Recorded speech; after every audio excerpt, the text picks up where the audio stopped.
What really happened with your host, Mike Rivero. The history the government hopes you never learn. Here is your host, Michael Rivero. And aloha, America. Welcome to our show today. It is Tuesday, February 11th, 2020, getting into the week here. We've got a lot to talk about today. The phone lines are open, 1-800-313-9443. That's 800-313-9443. Mike is in our control room, ready to twiddle the dials, keep us out of trouble, answer the phone, put you on the air with your comments, questions, opinions, and so forth and so on. So let's get right on into it. Obviously, today, the big news is the primary up in New Hampshire. Everybody's up there in New Hampshire, and they're out there with all the candidates are out there trying to corral some people here, and they're pulling out the celebrity star power there. They've got Michael Fox, Tim Robbins, Ashley Judd, Kevin Costner, Cynthia Nixon is out there, and Cynthia's kind of dealing with a little bit of friction because she made this point of telling people, don't boo Hillary Clinton when she comes on out, and everybody says, oh, come on, Hillary deserves to be booed. So she got caught up on that. Now, interestingly enough, I was under the impression that primary results were not supposed to be released until all the polls were closed, which is not yet. And so, however, they're saying 1% of the precincts are reporting they have Amy Klobuchar in the lead, ahead of Bernie Sanders, Elizabeth Warren, Andrew Yang, and apparently Bernie Sanders is not doing, or rather Joe Biden is not doing very well. He's down at 7.4%.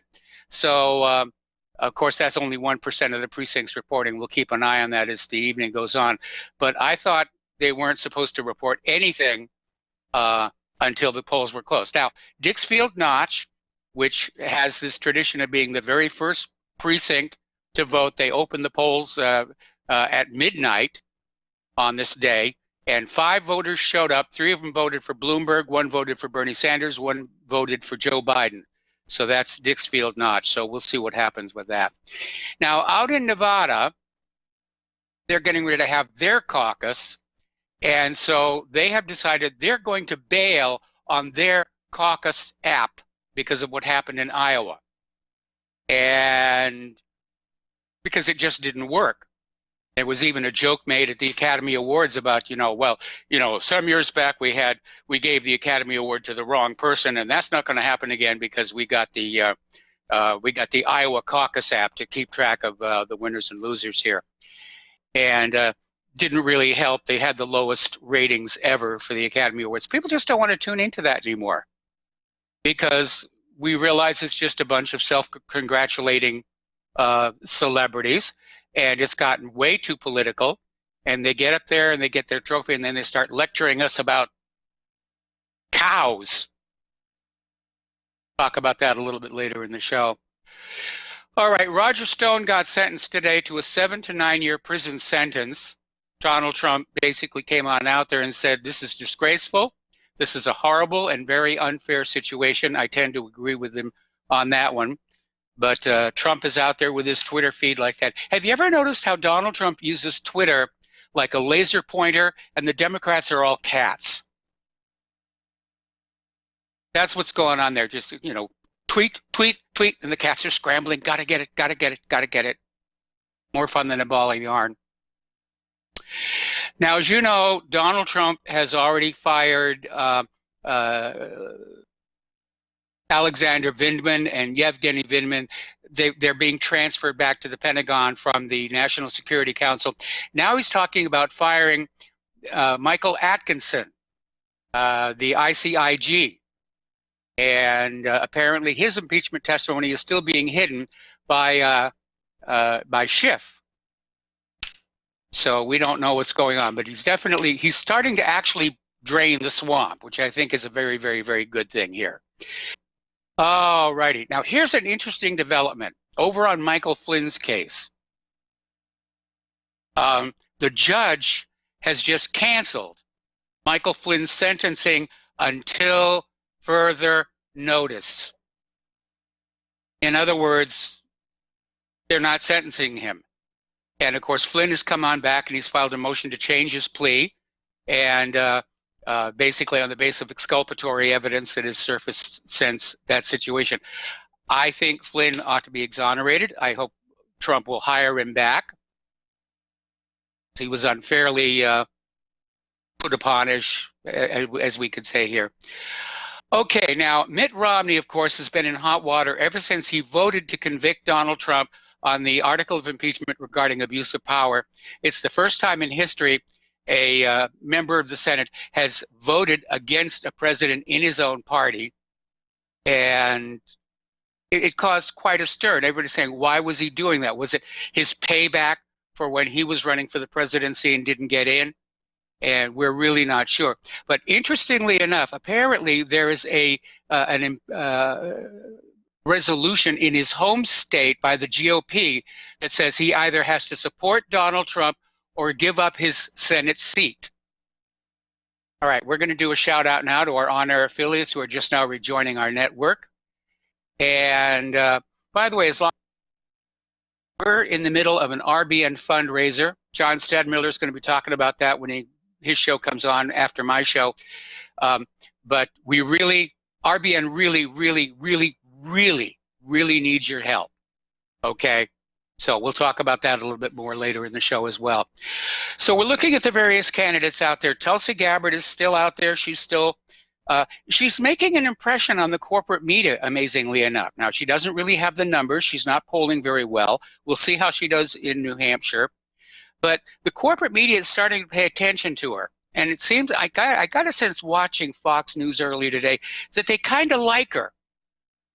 She's certainly not hard on the eyes.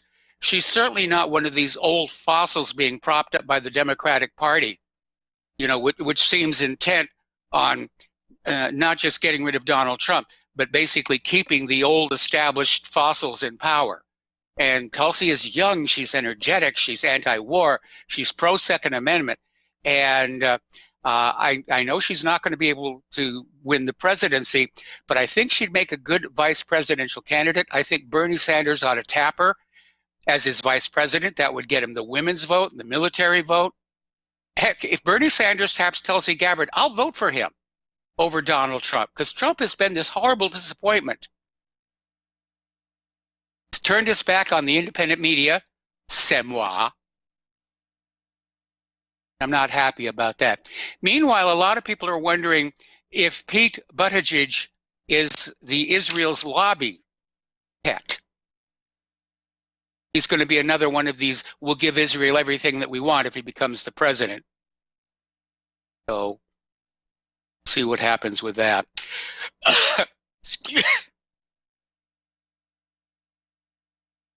Excuse me. Now, as you know, the other day, Joe Biden, who was acting more and more like somebody who knows he's already lost the presidency. In fact, I was watching him, a replay of one of his rallies yesterday, and you could almost hear it in his voice, that tone of defeat, where he's out there, he's saying the words and he's going through the motions, but you just don't get the feeling that he's confident in a potential victory. He's not selling it very well. And the other day he called this student, this female student, a lying, dog-faced pony soldier. And I don't know what Biden was thinking. Maybe he thought it was a joke, but it has not gone over very well. And so the student has fired back saying it was a humiliating experience, and is basically saying his campaign does not have what it takes to win. I tend to agree. I think Biden is self-destructing. I think after Super Tuesday, he's going to drop out. I think after Super Tuesday, we're going to see a lot of dropouts. We're going to see Warren drop out and just go from there. All righty, so let's talk about the international news here. Over in Turkey, they're starting to clash with Syrian forces in Idlib. They're describing it as fighting back against Assad's aggression. And so the fighting is continuing over there. Here a war, there a war, everywhere a war. And of course, the corporate media, because they've got the campaign and the New Hampshire primary and all that other stuff to report on, they're not reporting on the wars anymore to the ordinary American viewer. Anybody who wants to find out what's going on with the war zones, they have to come to the internet. They have to come to the independent media. And of course, the big stink there right now is the very real, the realization rather, that Washington, D.C. used a false pretext for its escalation in Iraq. And apparently this has to do with that attack on the K-1 base near Kirkuk in eastern Iraq back on December 27th. And the United States accused the Iran-backed Hezbollah militia of responsibility. But apparently Brigadier General Ahmed Adnan, the chief of intelligence for the Iraqi Federal Police, said all indications are it was Daesh. It was ISIS that carried out the attack. And the United States said, oh, it's Iran, it's Hezbollah, we're going to go bomb them. Or is you attack the wrong person. And yes, I know they want a war with Iran. They've wanted war with Iran for, at least 3 or 4 weeks. And this is how they're going to get it going. Now, Donald Trump has come out with his new budget, which I don't think is going to get past the House because it's under the control of the Democrats. But he's cutting foreign aid to a lot of different countries, except for one. Anybody care to guess which country is not having his foreign aid cut? Israel, of course. Israel is still getting all the money that they want. Meanwhile, Israel is very quiet on U.S. plans to arm the Syria rebels, even though those arms keep showing up in the hands of global jihadists and people who are opposing us. But Israel seems to think, well, it's tolerable. It's tolerable. Now, Abby Martin, we all know Abby Martin. She does really, really good work.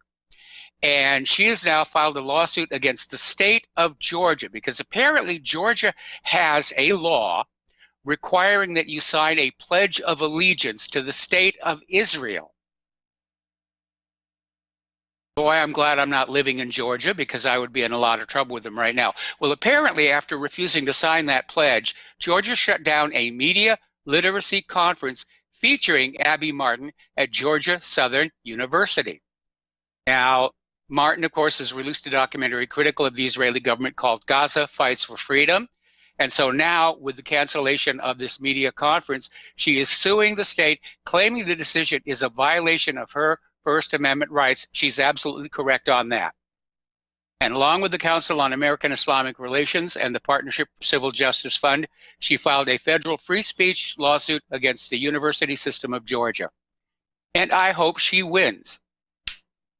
And I think it's absolutely shameful how Israel has co-opted our entire university system to support their propaganda, and how readily university chancellors and professors just went along with it, saying, oh yeah, sure. You know, to heck with the United States of America, forget the flag. It's Israel, Israel, always Israel, and the little 6-pointed thingy. Over in the Philippines, President Duterte is starting to strain at the leash, shall we say. He's forming new alliances that are not necessarily ones the United States approves of, and he's starting to make noises about ending the U.S. occupation of the Philippines. The U.S. has occupied the Philippines since the end of World War II, which is a very, very long time. And the Philippines would like to go back to a little bit of sovereignty and not be occupied anymore. Okay, once again, accusations are flying that North Korea is illegally enhancing its nuclear and missile programs despite the UN sanctions.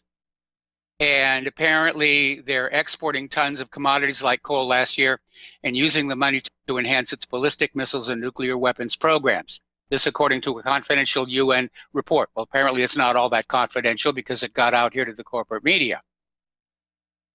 Now, as far as I know, the nuclear weapons are under UN sanction, but not the ballistic missiles. And again, what they're trying to do is strip North Korea of weapons of deterrence to make it easier to invade them. And North Korea is right, I think, to hang on to their weapons of deterrence because we've seen this pattern before. The U.S. goes into Iraq and says, give up your chemical weapons and your biological weapons and all the rest of it, and we'll leave you alone. And Iraq surrendered their chemical and biological weapons and their weapons of deterrence, and the U.S. invades.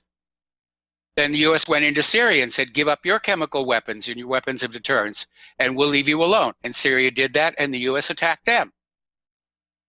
Now they're trying to do it to Iran. Give up your weapons of deterrence. Give up your nuclear weapons and your weapons of deterrence. We promise we will not invade you, and yet here we are hearing the noises of a pending invasion. North Korea is looking at all this and saying, we gotta be idiots. We gotta be absolute idiots to give up our means of striking back if we are attacked. Nobody outside of the United States of America uses nuclear weapons as an offensive weapon. Nuclear weapons are a deterrent. All right, we're going to take a phone call now. Steve Elkins, welcome to the show. What's on your mind? Well, if we go back to the time when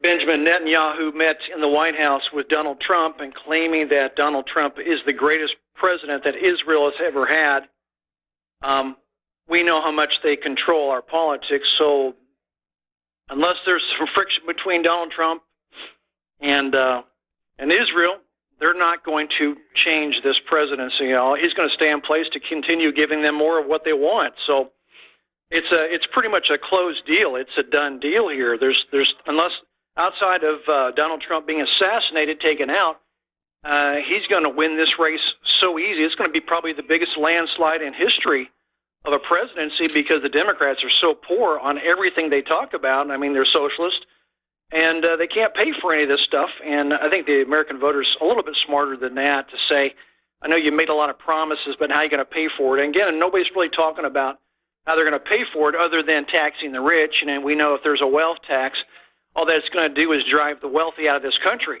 They'll go elsewhere and take their money with them. So that's not going to work either. We saw that Europe did that, and it didn't work out quite so well there. So no, it didn't work out at all. No, unless he has some friction with Netanyahu and Israel, they will keep him in place. He will continue to be the president for the next 4 years. No doubt about it. Well, I would tend to agree with you, but we saw a lot of pro-Israel politicians get on board the impeachment wagon. And it may be that they've already selected among the Democrats, such as Buttigieg, somebody who's going to be just as favorable to Israel. And that was why they were working so hard to get rid of Trump. But you're right, they could still try and assassinate him. And I hope the Secret Service and his private security detail are on their toes and drinking lots of coffee, because it is a real possibility. We could see that happen. As far as Trump winning a second term, it's looking more and more like he will succeed in doing that, because the Democratic Party is basically self-destructing. And I don't think even Hillary stepping back in is going to save them. No, I agree. Biden is on the ropes. I give him a couple more weeks. He should toss in the towel. He's struggling. He's getting very nasty. And I don't know how, Fox he came out on the story and tried to say it was mockingly, he was kidding, it was a joke. I don't know. You call somebody a liar. That's not a joke. That's questioning somebody's integrity and who they are, calling them a liar. So I don't take that as a joke. No, I think he's on the ropes, and he's. Yeah, I think he's on the ropes. I think he's a couple more weeks, he'll be out. Yeah, I think after Super Tuesday, he's going to drop out along with a bunch of the others. Yeah. Hey, Mike, did you make it home yet? Yeah, I'm home. Good to hear. Okay. Oh, That's yeah. it for me. Have a great show. All right, thanks an awful lot. We're going to let you go. The phone lines are open, 800-313-9443. Now, one of the fascinating places to look at in Google Earth is called the Boneyard. It's out in the deserts of Arizona, and it's just this huge, huge plot of land where all these old airplanes are stored. And it's called simply the Boneyard. Many of those aircraft are still flyable. Others are being parted out. And the Air Force is getting ready to send 100 planes to the Boneyard in order to make room for the new planes they want to buy in the current budget. Now, that sounds like a typical, let's retire the old hardware and so forth. But what's really frustrating is a lot of those aircraft are, in fact, still usable. And it would be nice if somebody would try and find a use for them. All right, we got to take a break for commercials. Join us on the air, 800-313-9443. We'll be right back. And aloha, America. Welcome back to the show here. We're going to go back to the phones to Fred in Iowa. Aloha, Fred. Welcome to the show. What's on your mind? A lot, but I'm going to be short. Can you hear me okay? Yes, I can hear you just fine. Okay, I haven't voted since '08. I'll never vote again in my life, maybe locally. I've said a few times, if you go through the archives, well, I said it's going to be the next president. He's anointed, he kissed the ring, and that will be Donald Trump. Thank you. Have a good day. Bye. Well, thank you very much for the phone call. All right, the phone lines are open, 800-313-9443. So let's talk about the coronavirus, because whether or not the virus is as bad as everybody says it is, everybody is reacting as if it is as bad as everyone is saying it is, and it's causing a lot of disruption, supply chains, factories shutting down, stores shutting down. The damage is very, very real. And it would be tragic if all of this harm to our economies was based on pointless hysteria. But at the same time, we do have to look and see what's really going on. The coronavirus death toll has surpassed 1,000.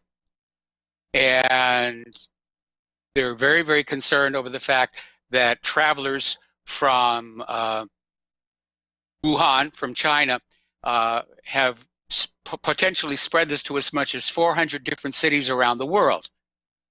So they're keeping an eye on it. And apparently, Shanghai has now done a lockdown in response to this coronavirus pandemic here. Scientists have discovered that the coronavirus, the Wuhan coronavirus, has an incubation period, not 14, but 24 days. And it can survive for 9 days on a smooth surface. We were talking the other day about how it can survive inside aerosolized secretions, little droplets of spit, phlegm, all over. So again, the parallel, if you have not seen the movie Contagion, you ought to hunt it down. I imagine it's on one of the streaming services somewhere. And except for the fact that they portray bloggers in a very, very negative light, it seems to be a very serious treatment of the subject of what happens when a new disease springs into existence and how they deal with it. Unfortunately, we're not seeing quite the efficiency in dealing with the crisis in real life that is portrayed in the movie, and it seems like a lot of it is too little too late that we have coming on down the pike here. All righty, apparently the Diamond Princess, that's the cruise ship, 4,000 passengers. That is a huge, huge ship. It's docked in Yokohama Harbor right now, and it's under quarantine. Nobody is allowed to leave, and apparently the coronavirus has infected over 100 people on board, and I can imagine the people on board are getting very, very scared because it seems to just be continuing to spread all over the place here. All righty, we're going to take another phone call. Peter in California. Aloha, Peter. Welcome to the show. What's on your mind? Hey, Mike, welcome back, man. Well, you must feel like $1 million, man. That's good for you. Hello? Yes, I said it feels great. Oh, I'm sorry, I didn't hear you. Mike, listen, you mentioned Buttigieg, however you pronounce his unpronounceable name. Buttigieg. I've heard it said butt plug. I've heard it said a bunch of different ways. Yeah. But at any rate, there was that article by Phil Giraldi talking about how he seems to be the guy that's the recipient of the tech glitch, if you call it a glitch, probably a designed glitch, in my opinion, in Iowa. More to come, probably. Yeah. But at any rate, it also occurred. He also, Phil Giraldi in his article says that he's the intelligence darling, which, of course, Giraldi is a former station chief of the CIA and knows his way around that pretty well. But I've called in before, Mike, and talked about how there cannot possibly be an impeachment anymore without the acquiescence of the surveillance state, secret police, CIA, FBI, DOJ, NSA guys that have everything on everybody. And I want to point out, because I remember calling and talking about this before in the 2016 elections. Yes. Buttigieg, by the way, was a former naval intelligence guy. That's what he did in the Navy. He was a full lieutenant, like a captain in the Army,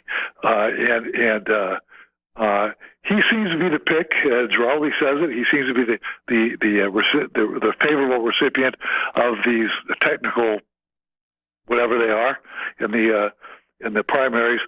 But I remember talking about the 2016 elections and the 2012 elections even with you, and how the CIA has, and the intelligence community has, a whole host of candidates that they've had elected, that they've actually put into Congress and the Senate. You remember us talking about that? Yeah, I remember you were talking about that. Yeah, there's been articles on it, as a matter of fact. There's something like 20 of them. Okay, Peter, yeah. I got to put you on hold.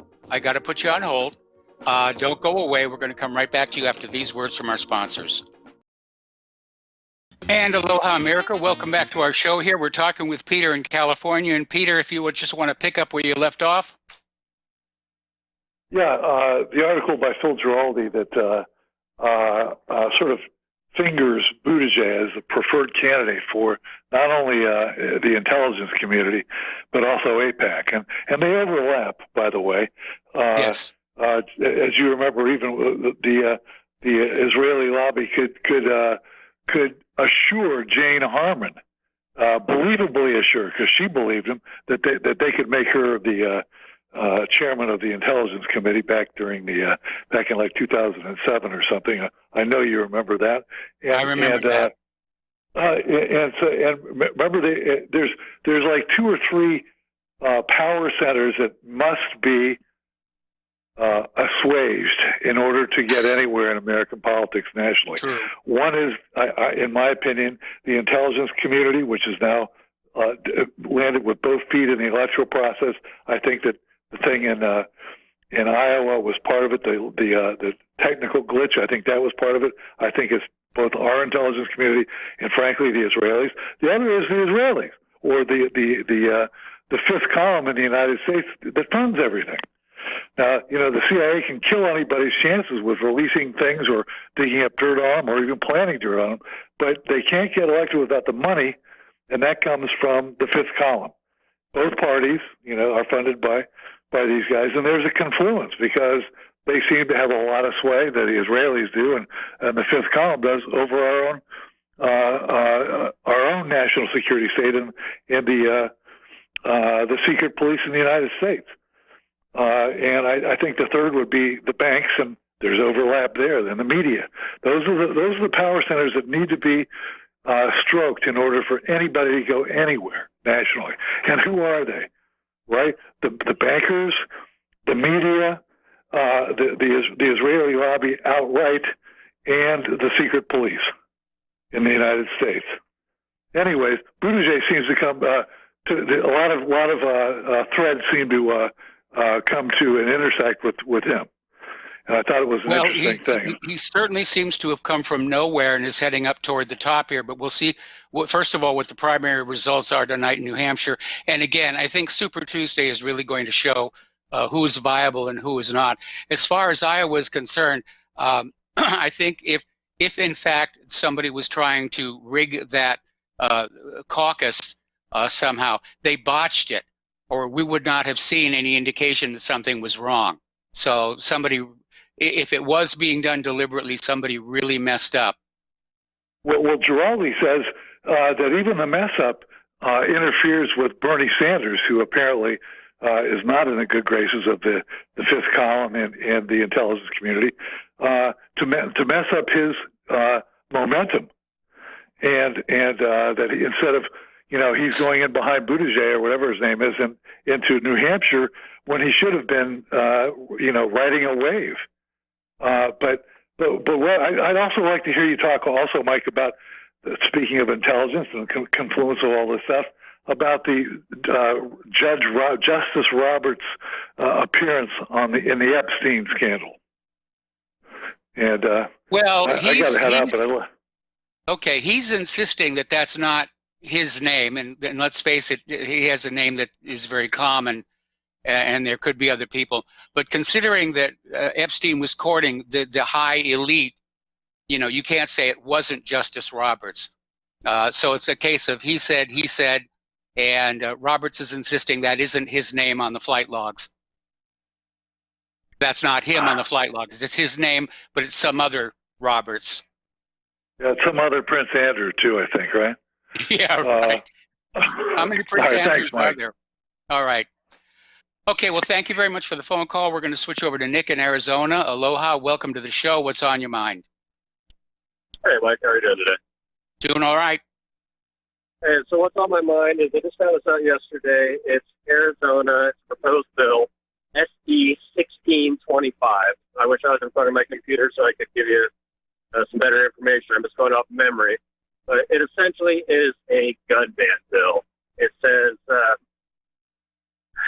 it, I wish I was in front of my computer. So anyhow, the language on there is basically any firearm that accepts a magazine, they classify as an assault weapon. They basically classify every single weapon as an assault weapon except for a revolver or like a break barrel sort of shotgun. And if you are able to keep your weapon in the future, assuming this law passes, and it likely won't, I just want to bring it to everyone's attention, you would have to register your firearm every year on an annual basis. It was proposed by 12 Democrats.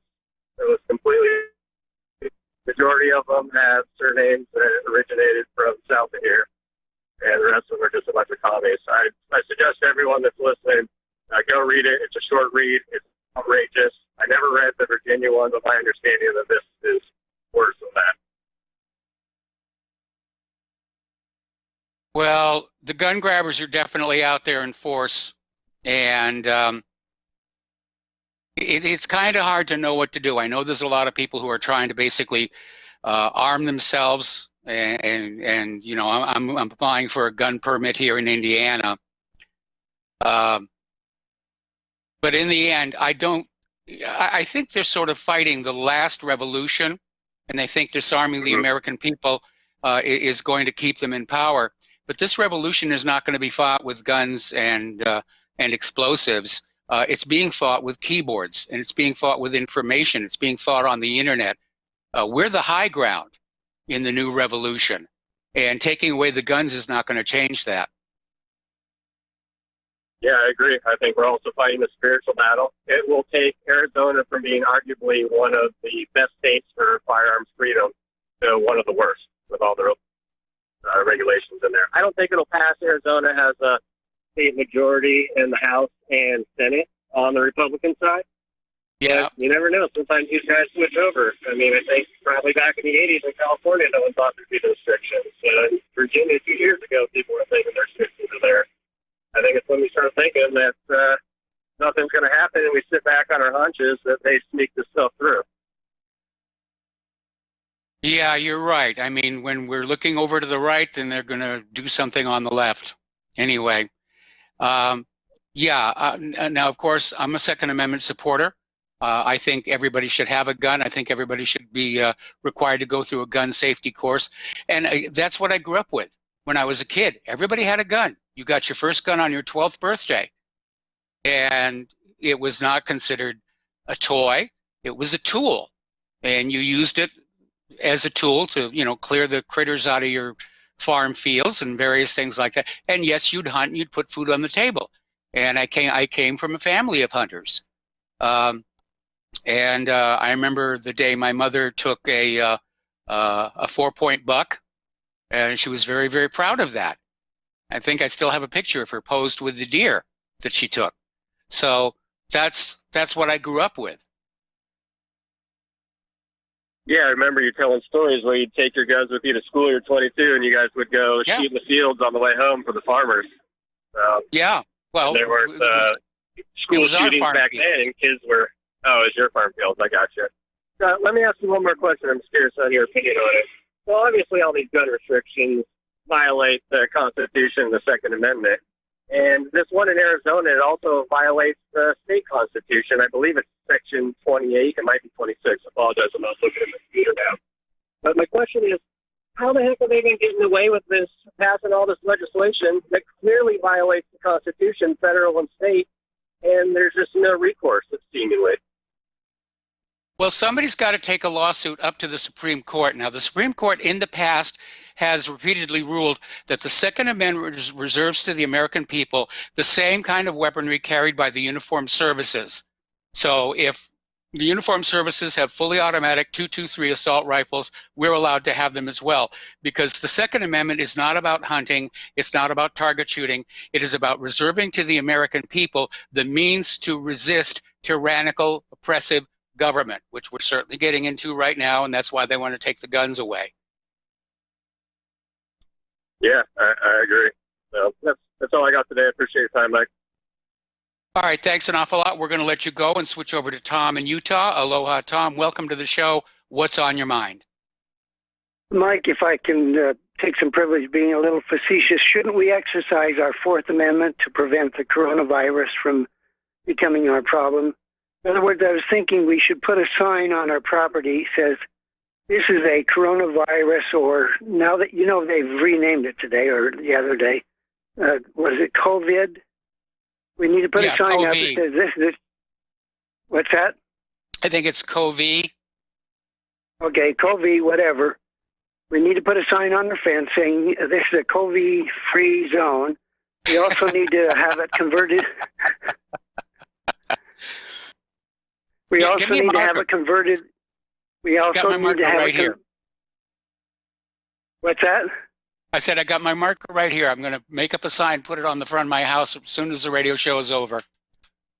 You'll have to also write it or put it into audio so that you get all the right chirps, so the birds understand that you're not going to accept any of their viruses that they vector. And the flies, make sure the flies are, forbidden from your property. Otherwise, they just might bring it to you and you'll be unaware. Well, anyway, my goodness, I'm already making the wrong direction here, because I put out bird seed on the back porch for the birds to come and eat.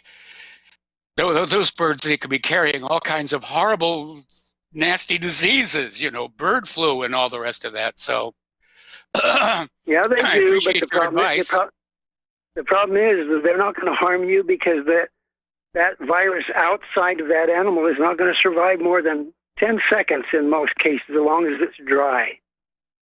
And I get so upset with all this nonsense going out from the medical community, by the way, the source, the same people who educated me, and after 2 decades, I began to figure out that it was fraud, because I was the one working in the lab with the viruses. I worked on the hantavirus as well. So I understand these coronae very well, and all this nonsense is just about making profit. People say, well, I got to find a mask. I said, well, what are you doing? Splattering the blood of that bird into your face? If you don't have direct contact, no problem. They don't survive in the air. That's a fact. But the media, the people making money, the people that want to freak you out, the people that want to get you a vaccine, they want to sell you the drugs, get you in their program, so they're going to con you by lying to you. Like when I spent some time at, I shouldn't say this, White Sands. What do we do down there? We go out and we find the organisms, learn their characteristics, and then try to be prepared for them when our fighting men go into an area and become exposed to the organisms that are common to that area. So the fact is, our biggest worry is to find out their characteristics for our soldiers, so our soldiers don't end up sick. And that was the number one cause of death in the wars anyway. They get into an area where their immune system was not prepared, and they pick up the organisms from the local fauna. and then they would go down, and then their bodies would become the carrion for the rats and the birds and the bats. And then the bats would vector it, vehicle it across the border. They don't stop at a fence. They don't stop at a border. They don't have to show their passport. They just keep on going. Quite frankly, any virus in any part of the world takes about 2 years to completely cover the earth because of the flight of the birds and the insects. Anyway, sorry to load that on you, but make sure you put up those signs around your property and you'll be okay. Absolutely. I'm definitely going to do that. I did tell you that Michael Douglas was one of my friends and victims, so to speak, right? Yes. Thankfully, he was smarter than most people, and he took good advice from the right source, somebody who actually had their hands on these organisms. They almost killed me once when one of my lab workers made a mistake and spilt the culture onto our face and hands. Then we got sick, and we were in the hospital for 2 months with this particular booger. But we survived it. From that time on, we made sure that there was no direct contact with the bloody tissues we were culturing them in. If you don't touch and handle, it's like Paul the Apostle said, touch not, taste not, handle not, lest in the one using, we all perish. Did you know he said that?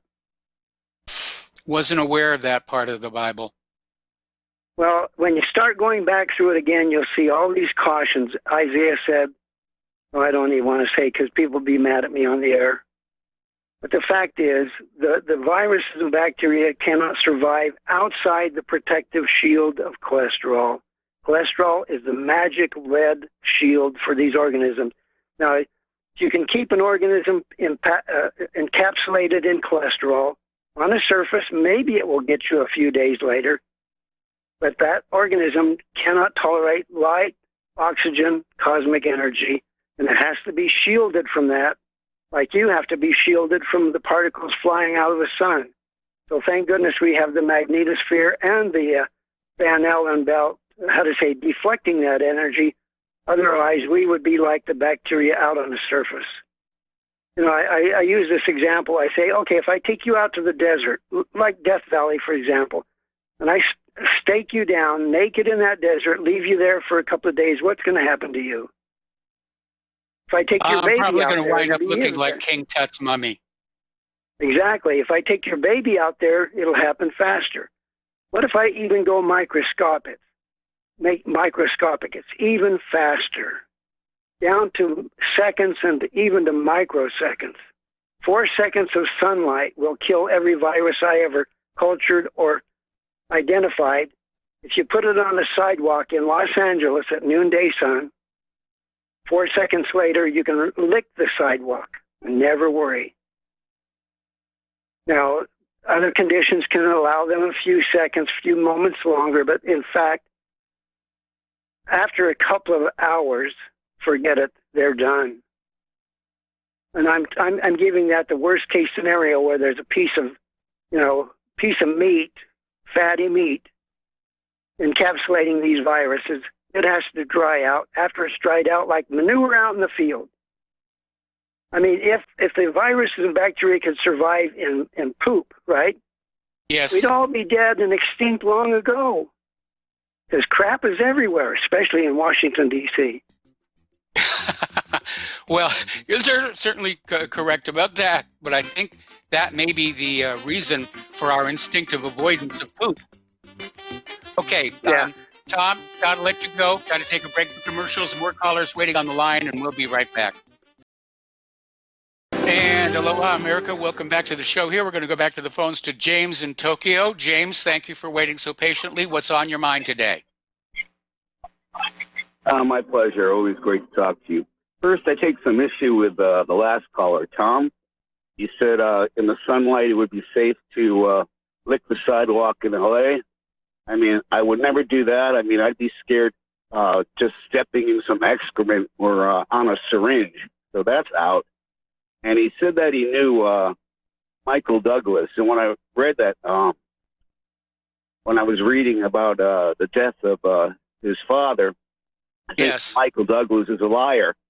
I just can't see Kirk Douglas's last words being, Mayor Bloomberg is going to be a better leader than Spark as a president. I just can't see that happening. And speaking of Los Angeles, when Pete called, he mentioned that, I also read this a lot, that the intelligence community is behind the mayor from, where is he? South Bendover, Indiana.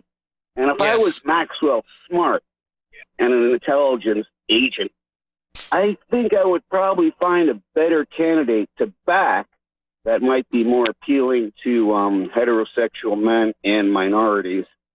But on the other hand, the DNC, they vowed to recount all the votes in Ohio and New Hampshire until Bernie comes in fourth place. You mean Iowa? Excuse me, Iowa and New Hampshire until Bernie is in fourth place. So yes. they vowed that. And anyway, Harvey Weinstein, I'm beginning to believe all this crazy stuff like it's some kind of, devil sex, pedophile cult where you have the Clintons surrounded by Epstein and Kevin Spacey and Harvey Weinstein. And I found that kind of interesting.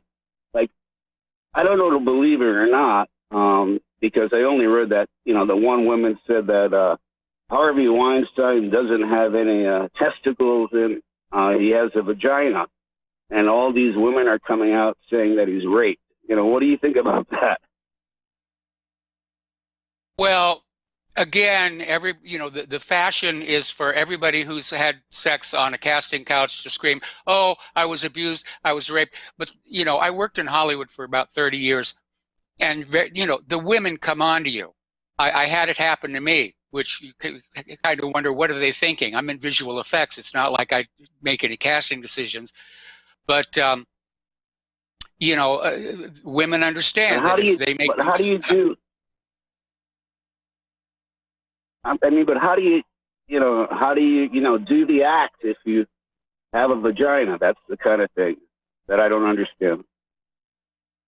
If that's true, what the woman said. I'm not exactly sure what you were just saying there. The one person, the one woman in court said that he has no testicles, and it appears that Harvey Weinstein has a vagina and scarring all over his body, which means, maybe he had, his breast taken away or whatever. I don't know. Anyway, bizarre. Listen, James, we got to let you go. We got to do a station identification. Back with hour number 2 after these few words. And aloha, America. Welcome back to our show here. We're going to go back to the phones to Chance in West Virginia. Aloha, Chance. Welcome to the show. What's on your mind? Hello, Michael. Welcome back home. Thank Michael, you. have you noticed that our Make Israel Great Again great orator and rally maker, Trumpy Trump, is completely silent about the Virginia gun laws and the red flag laws? That tells me something, doesn't it? And isn't it a coincidence? It does. Yeah, and isn't it a coincidence that we have the coronavirus and the Virginia gun laws at the same time? Well, I think that really is a coincidence. And can you spell possibly medical martial law in our future? I'm wondering, Mike. I'm really wondering. According to Trump, I guess, the best time to throw a drowning victim a life preserver is 3 years later, if at all. Is that where we're heading? I mean, this is getting a little bit ridiculous. Wouldn't you say so, Mike? I can't see how anybody could put faith in this guy. They're completely brainwashed. I just can't understand it.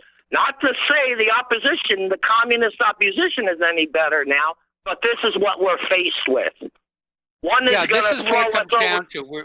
Once again, we're having to vote for the lesser of two evils. It's still evil and a stupid way to run a country.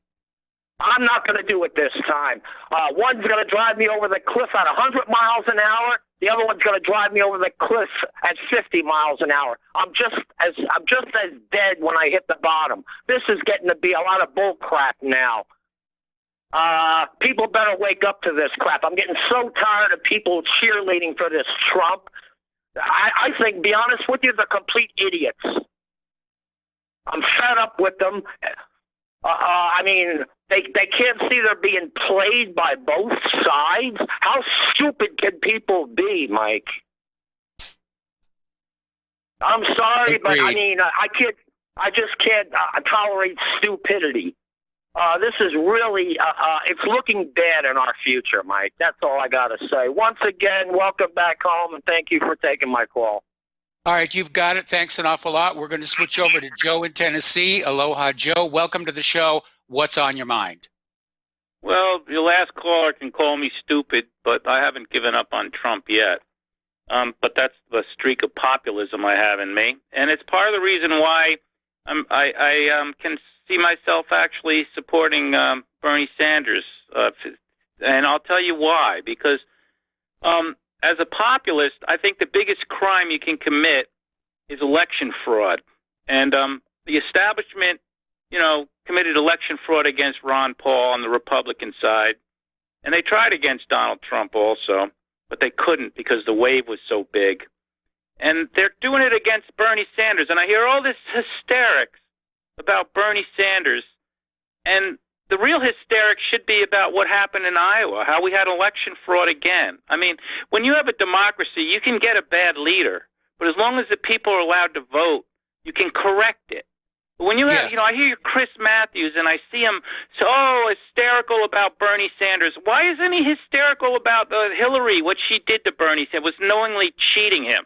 And what they're doing now, knowingly cheating him. That's the real threat to democracy, not his political ideas. As long as we can vote and our vote is sacred, then we can self-correct.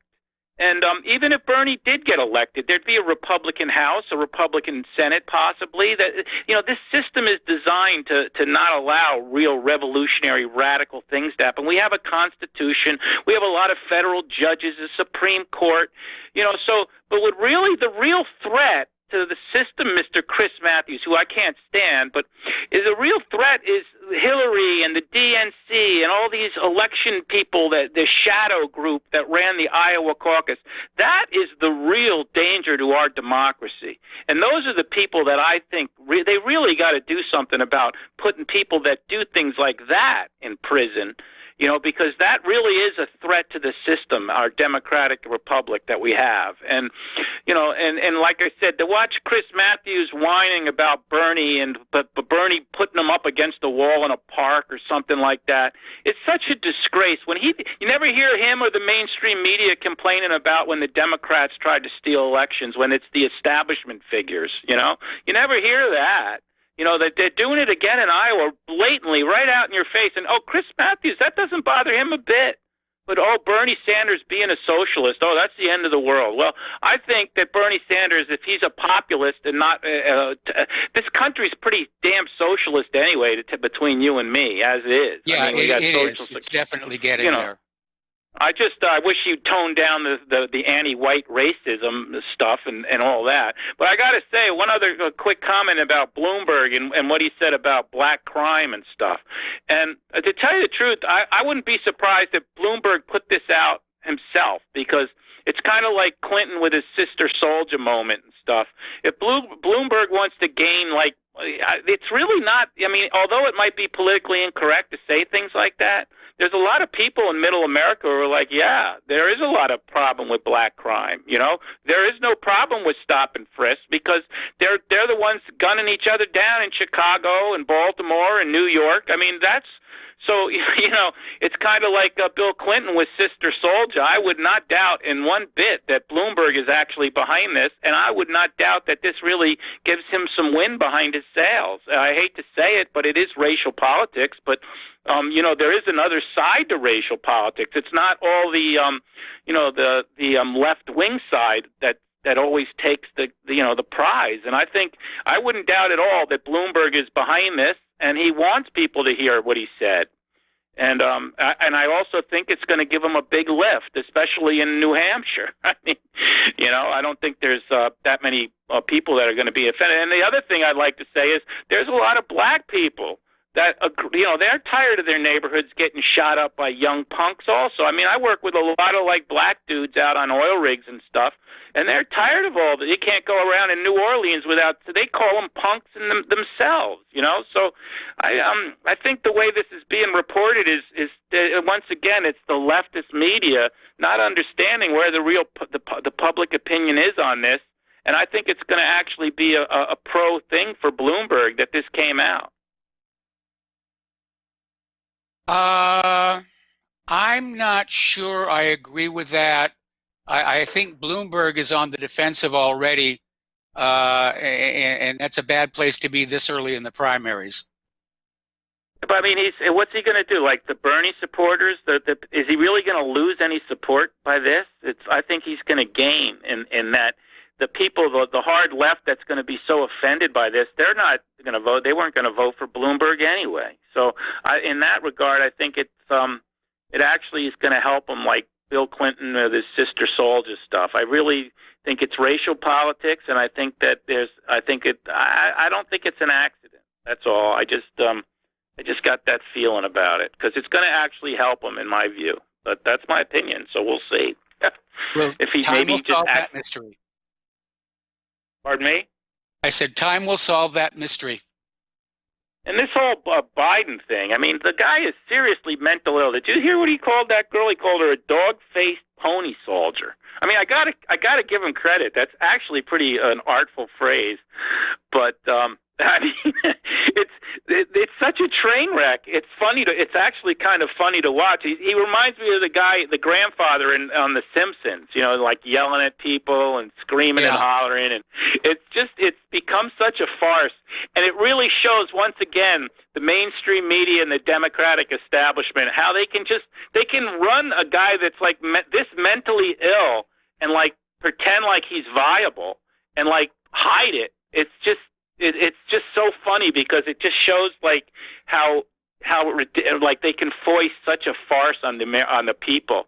I forgot that movie. Was it Being There? But it's Biden is. I think Chauncey Gardner would be preferable to Joe Biden right now. So anyway, well, that's all I got to say. So thanks for letting me speak, Mike. And it's really great to have your radio show. All right, well, thanks an awful lot. We're going to let you go. We're going to do a shout out to our on-air affiliates who are just now rejoining our network or rejoined it about 5 minutes ago. And back to the phones to Tom in Florida. Aloha, Tom. Welcome to the show. What's on your mind? Aloha, Michael. Good day to you. I'm glad you're home. That's fantastic. You're home. Good, great. Yes, I agree. Now, there's no place like home, but like the Oz.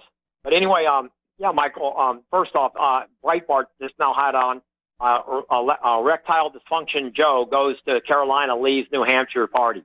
I don't know if you saw the Breitbart. That's erectile dysfunctional Joe's leaving New Hampshire right now, heading over to Carolina. But to your last caller, I want to get something so you understand something about New Hampshire.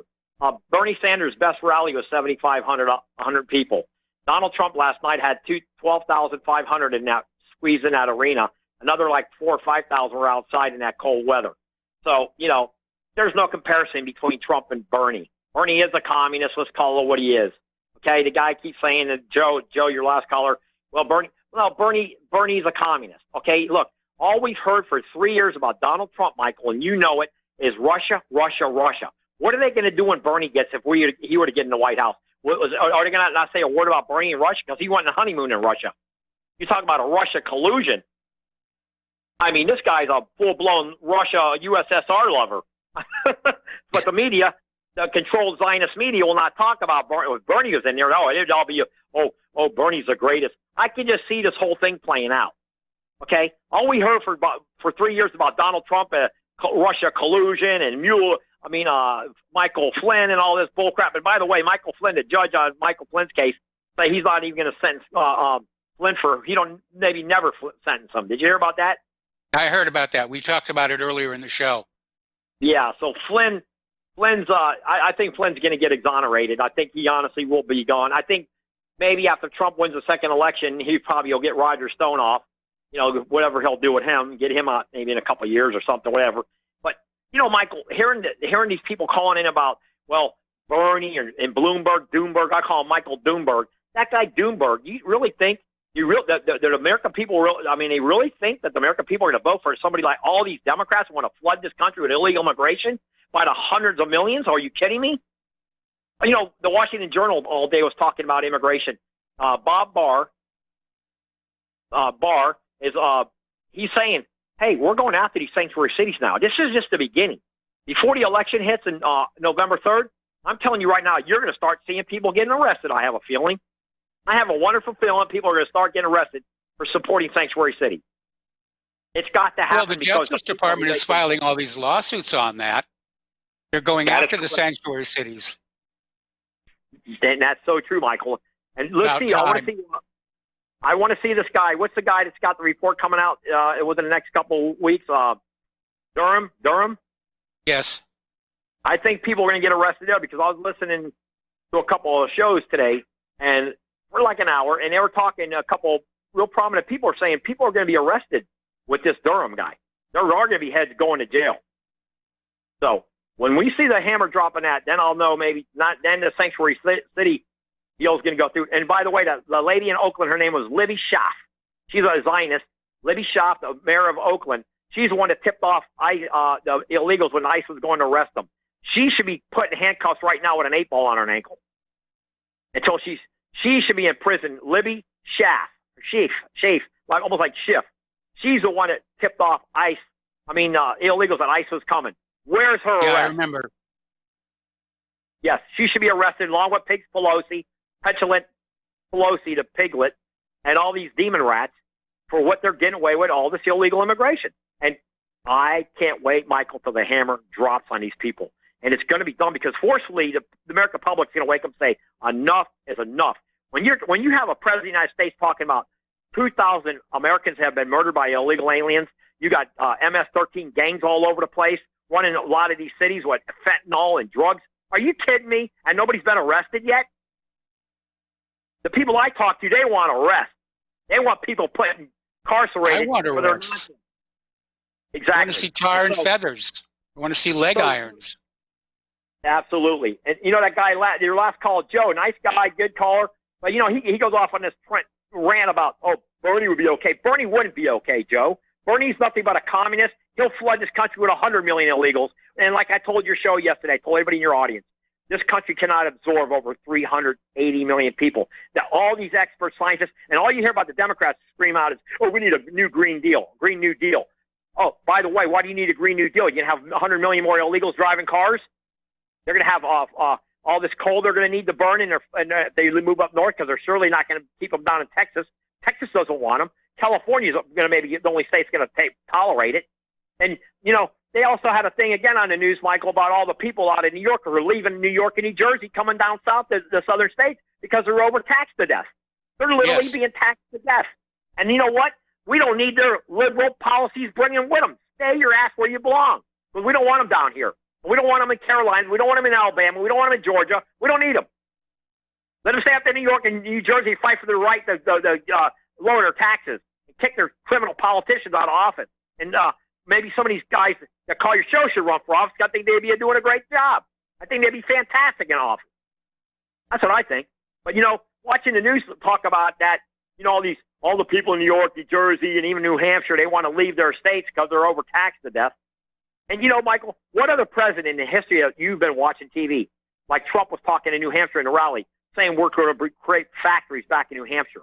You people literally been raped by NAFTA. I mean, you never heard the Bushes talk about them skull and bones. You never heard Clinton's.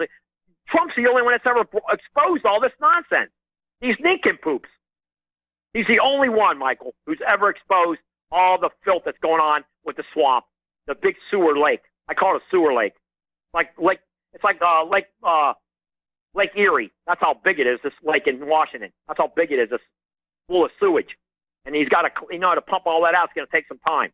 And we cannot have communists running our government, flooding our country with illegal aliens. Look what's going on in New York, Michael, with the police.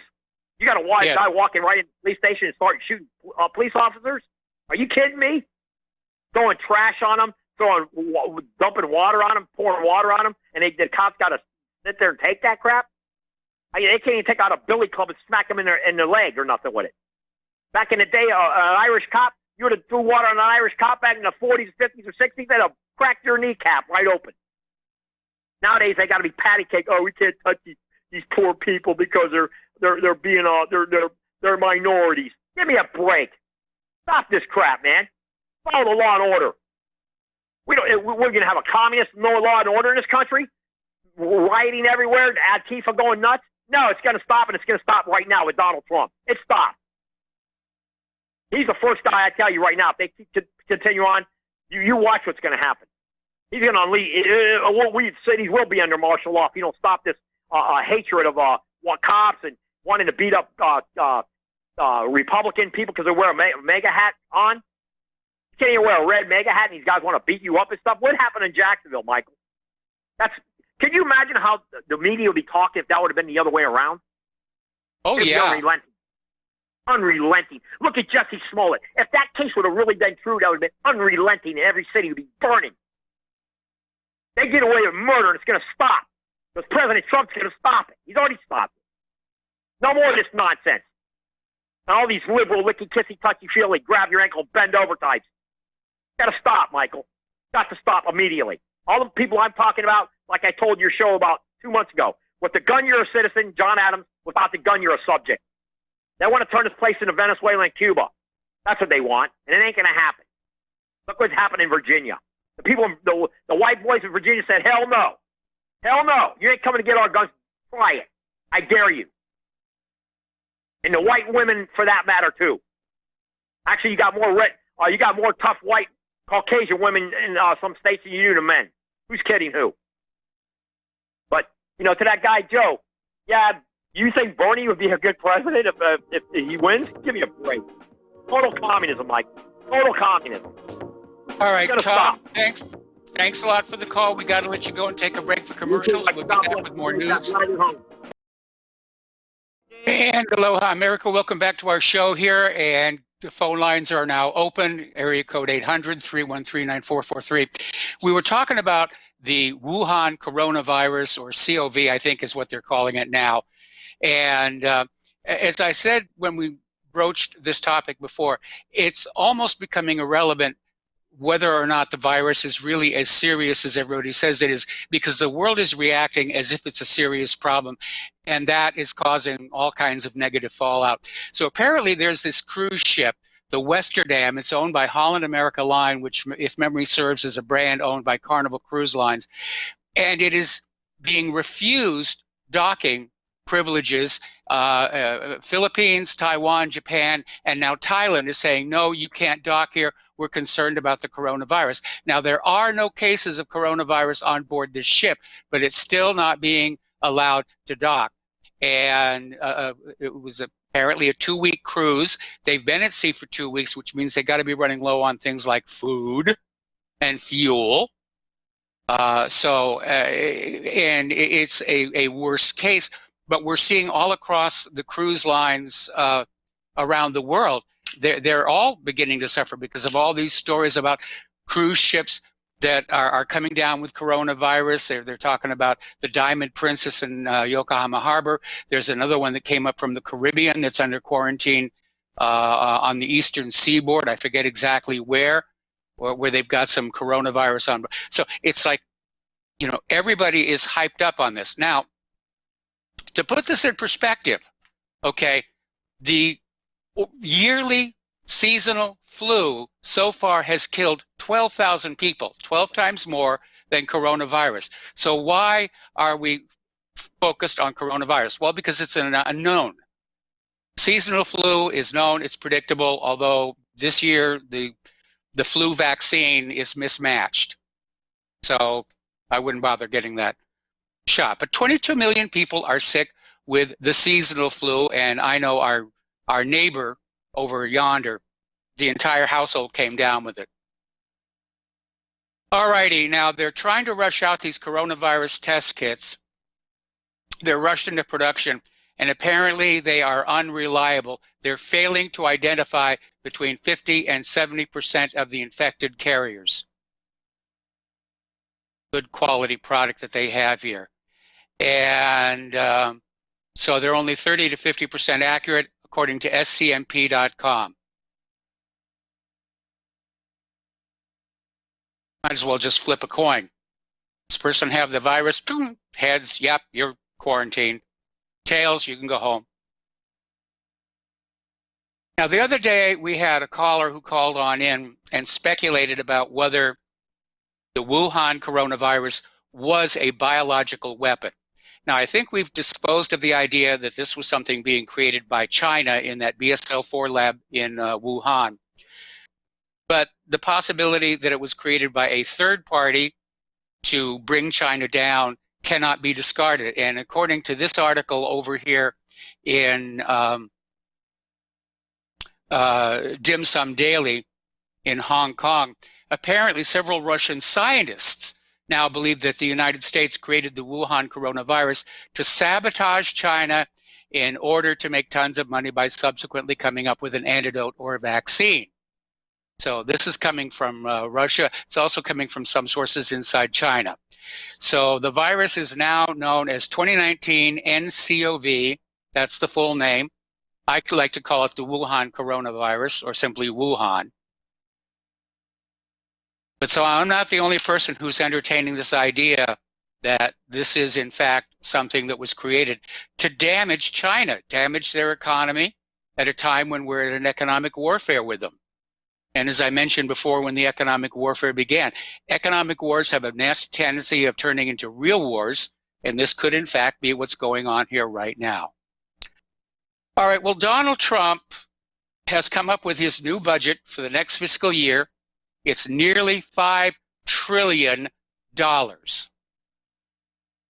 And they're aiming for the start of the 2021 fiscal year, which begins on October 1st. And they're cutting back on foreign aid to every country except Israel. They're increased spending on defense. They're cutting money for Social Security and Medicare. And Medicare and Social Security saying they're come 2035, they're not going to be able to keep up with the scheduled payments. So if you're still planning on being alive in 2035, I would get worried if I were you. But what this means is, in order to pay for this, and it's going to be another $1 trillion deficit. This is completely out of control. And this means the average U.S. couple is looking at a tax increase of $180,000. Now, we just don't have that. Just don't have it. And it doesn't take a genius to realize that something has to break at some point down the road. Okay, we got to take a break here for commercials, and we'll be back after these few words. And aloha, America. Welcome back to our show here. And a lot of people, investment community, is starting to say, will Tesla ever generate a real gross profit? Now, Tesla has become this interesting little phenomenon because, you know, they're missing sales forecasts, they're missing deliveries, and yet the stock price keeps going up and up and up. And a lot of people are starting to smell the tulips on this one. And my sympathies are with Tesla. I think it's a great idea. I've seen a Tesla close up. I haven't test driven one yet. I wouldn't mind owning one myself. They've had a few problems with batteries and so forth and so on. I'd like to see them make it. You know, of course, then I wanted to see the DeLorean make it as well. But the fact of the matter is it's not doing very well. But the concern is that the stock may be bubbling up here a little bit. And we could see a major, major crash like occurred with Tulip Mania. All righty. Speaking of cars, Mercedes-Benz parent corporation, Daimler AG, is getting ready to cut 15,000 workers to try and remain profitable. They're not doing very good. And you know, Mercedes, I mean, how can you be Mercedes-Benz and not be doing well? Subway is announcing 300 layoffs. And so, again, I know Trump is out there saying the economy is good, and everybody says the economy is good, and that's why we're going to vote for Trump. I'm not seeing it. I'm really not seeing it. And I think anybody who opens their eyes and looks around is going to say, the economy really isn't doing very good. Now, you know, some people are doing better. A lot of people are doing worse. We know a lot of people who are doing worse. Anyway, getting on to immigration and globalism and the rest of it, the Trump administration is going after the sanctuary cities, and there's even talk about, you know, indicting these people under the Harboring Act. and going after the employers of illegals too. All of these are Title VIII violations. We don't need new laws to deal with the illegal immigrant problem. We just need to have the political will to enforce the laws we already have. That's what it's going to take. That's what it's going to take here. So anyway, over at the Justice Department, they're going to take legal action against sanctuary jurisdictions for unconstitutionally interfering with federal immigration enforcement. Well, that's kind of a wrist slap if you really think about it. Again, let's get out the handcuffs. Title VIII violations. When you look at, I mean, we're talking millions of counts of these violations. That's some serious, serious jail time. Enforce the existing law. That will solve the problem. And remember, illegal immigration is costing U.S. taxpayers $134 billion a year, according to this article that we had over in Government Slaves. Now, that's a lot of money. Of course, if we were saving that money, they'd just spend it on Israel or spend it on bombs or things like that. Okay, Baghdad is covered in snow for the second time this century and the first time in over 10 years. Tehran got hit by snow. So let's hear it for human-caused global warming. Okay. Now, here's a good example of how liberals really aren't thinking things through. There's this British professor, Patricia McCormick, and she's a continental philosophy professor at Anglia Ruskin University in the United Kingdom. She is a researcher of feminism, queer theory, post-human theory, horror film, body modification, animal rights, abolitionism, cinesexuality, and ethics. Of her degrees in those things. So she's written a book, The A-Human Manifesto, and in the book she says humans don't see the damage they've done to each other and other species on Earth. Okay, so her suggestion is we all have to stop having babies and allow the human race to go extinct to fight climate change. Well, if humans are all gone, how would we even care about climate change? And Professor, the climate was changing long before humans evolved. It's in the geological records, it's in the paleontological record. Climate has always been changing. And after humans are gone, it'll go on changing again. I think this is one of those liberals who secretly hate themselves. And they mask their self-hate by projecting it onto other people. Oh, I hate you because you're warming the earth, or you're against abortion, or you're homophobic, or whatever. But they're really dealing with this self-hatred. I mean, to talk about letting the human race go extinct, I will grant you there are some individual human beings that I would like to see as stuffed and mounted in a museum someplace. But overall, people are pretty good. Left to themselves, not being brainwashed, people tend to be pretty altruistic. So, especially around here, that's the best thing so far about Indiana is all the people. All right, let's talk a little bit about computers. And Microsoft has a new tool that supposedly will detect pedophiles grooming children online. Good idea if they can get it to work. And you all know how I feel about child sexual exploitation. I think it's a tacky no-no. And I think people that engage in that ought to have their private parts spanked with an architect's ruler. Whether they can really get it to work or not, I don't know. And this gets back to the deplorable state of software development, where all these things, it's a great idea. We're going to do an app that does this. We're going to do an app that counts the caucus votes in Iowa. And then they're simply rushed out there without adequate testing. And then it falls flat on its face. And I expect this may be the same. Apparently, Microsoft just came out with a fixing patch that has left some Windows Server 2008 machines unable to boot. Don't you test these things before they go out the door?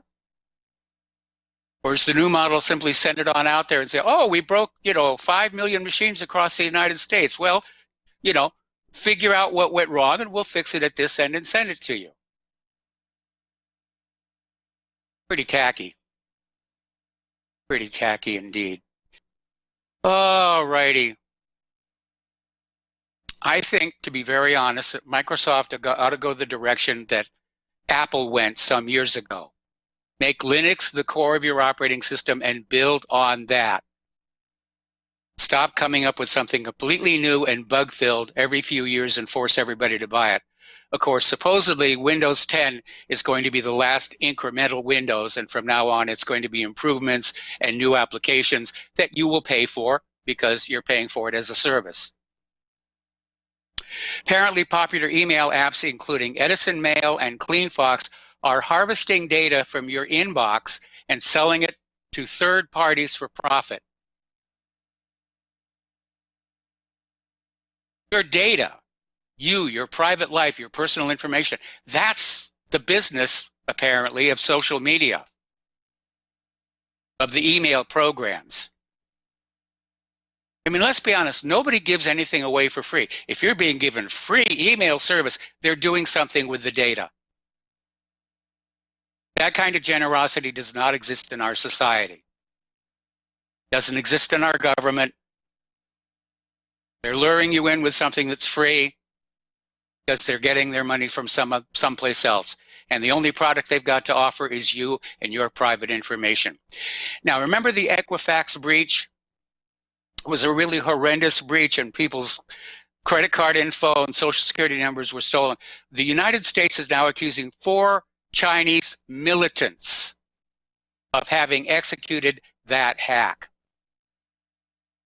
Well, they did a bad thing, no question about it, or maybe this is more China bashing. But in the end, a big part of the problem is that these companies just aren't spending the money or spending the time to really make sure their systems are secure. And every time we hear about another one of these breaches, it comes down to somebody, the latest patches weren't applied, or they had a really simple password, or people were just getting lazy and, not realizing the internet has become a jungle. A lot of people like to say it's the wild, wild west. No, it's worse than that. It's a jungle. And there's a whole bunch of stuff out there, but people, software that are out for your private information. I don't know about you. I don't keep my banking information on the computers. I've gone back to paper and pencil, paper and pen, because the internet has become so hostile to your private information.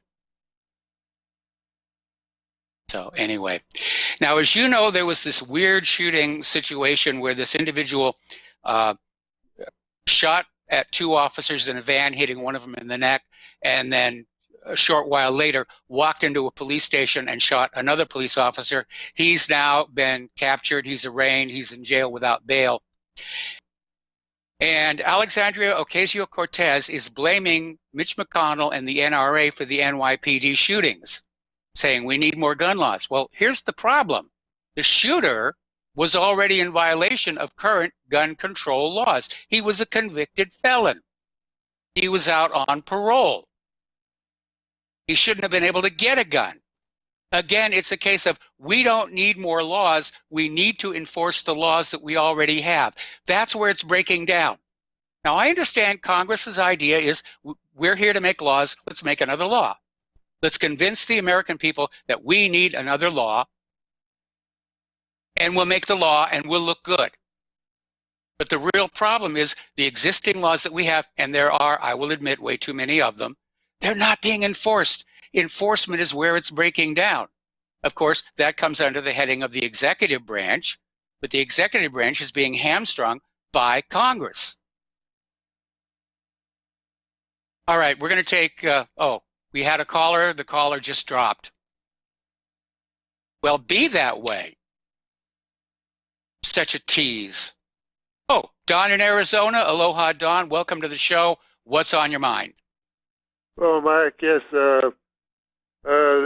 far as Joe Biden, I honestly don't think he was a serious candidate this time. Anyway, he knows he's beyond his best days. His brain is just not working. And even when he was a lot younger, he had a habit of saying stupid stuff every once in a while. He's not, and we can see that he's not getting any votes, and people just don't like him. And he just, anyway, he's done for now. And I honestly think he was just more of a stalking horse in the first place. They would run him out there in the first place, and then when he does quit, which will probably be pretty soon, some other big Democrat like Hillary Clinton will say, "Well, I guess I'll have to step in as much as I don't want to," And what's going to happen is they're headed for a brokered convention, and none of their candidates, they're not going to go for Bernie because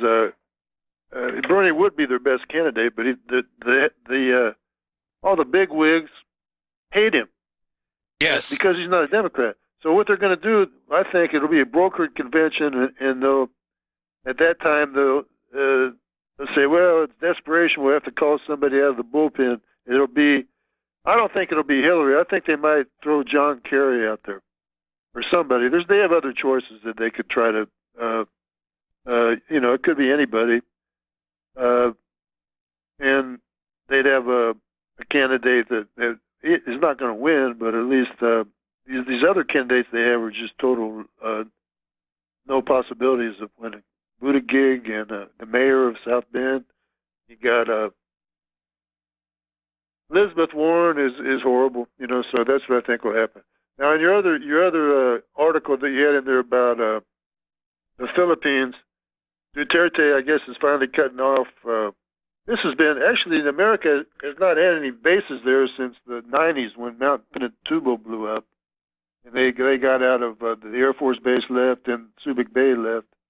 And even back then, Filipinos voted to kick the Americans out for some reason. And anyway, that happened, and Americans went along with it, didn't argue with them. But they still had these little minor, they have a visiting force agreement where they can go there and have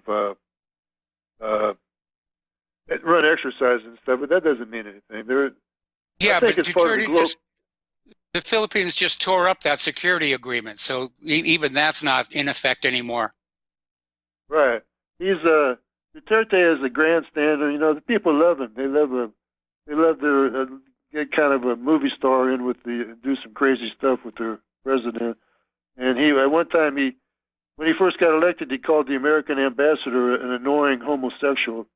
And then he also, that's probably true. Then he challenged Trump to a fist fight.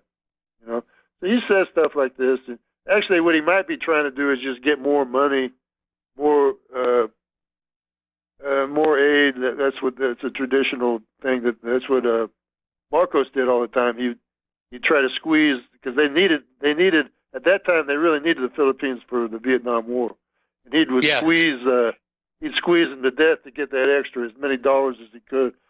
But I think it's part of the overall globalist plan that we would just get out of the Philippines and let China have it.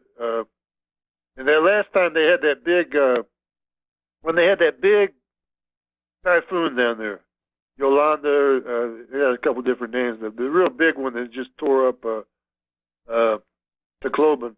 And but the Americans were real slow to run aid in there. It didn't make any sense. All they had to do was immediately go there and drop a lot of bottled water. At least they'd have water and some food, but they didn't do it. And I could see then, in fact, I can see for a long time, and the Filipinos don't like Americans anymore like they used to. I've been going there for 20 years. They used to love Americans, and they were so happy, especially the older people would love you because the Americans were the ones that kicked the Japanese out in World War II. And the ones that can remember that. But now, it's all over the world, but also in the Philippines. Americans are nothing special at all anymore. They don't like us. We're considered us kind of rude, and which is probably true. Yes. But anyway, Duterte is just, this is just happening, and he is a popular president there. He's a tough guy. I'll let you go, Mike. Thanks. All right, thanks an awful lot, Don. We're going to let you go. We're going to take a break for some commercials, and we will be right back after these few words. And aloha, America. Welcome back to our show. The phone lines are open, 800-313-9443. And interestingly enough, you've probably seen this commercial that's running about prescription drug prices. And I know the prices on our prescription drugs just took a major leap upward. And Trump is out there saying we need a law to basically get our pharmaceutical prices down on the same level as prices in other countries. And apparently the pharmaceutical lobby is lobbying and having tremendous success in keeping the prices up there. So apparently over in Utah, state employees' prescription prices are so high, they're being sent to Mexico to purchase their prescription drugs. It's so much cheaper that it even overshadows the cost of the airfare. So, I mean, just think about that for a minute. If you're in Utah and you're a state employee and you're buying prescription medicines, it is cheaper to buy a plane ticket down to Mexico to buy your drugs and then fly home again than to go to your local pharmacy. So there might be a lot of prescriptions involved there, but I know a lot of people go to Canada buy their prescription medication. I mean, the medical industrial complex in this country is completely out of control. One of the reasons why Medicare is going broke is the costs are just so high.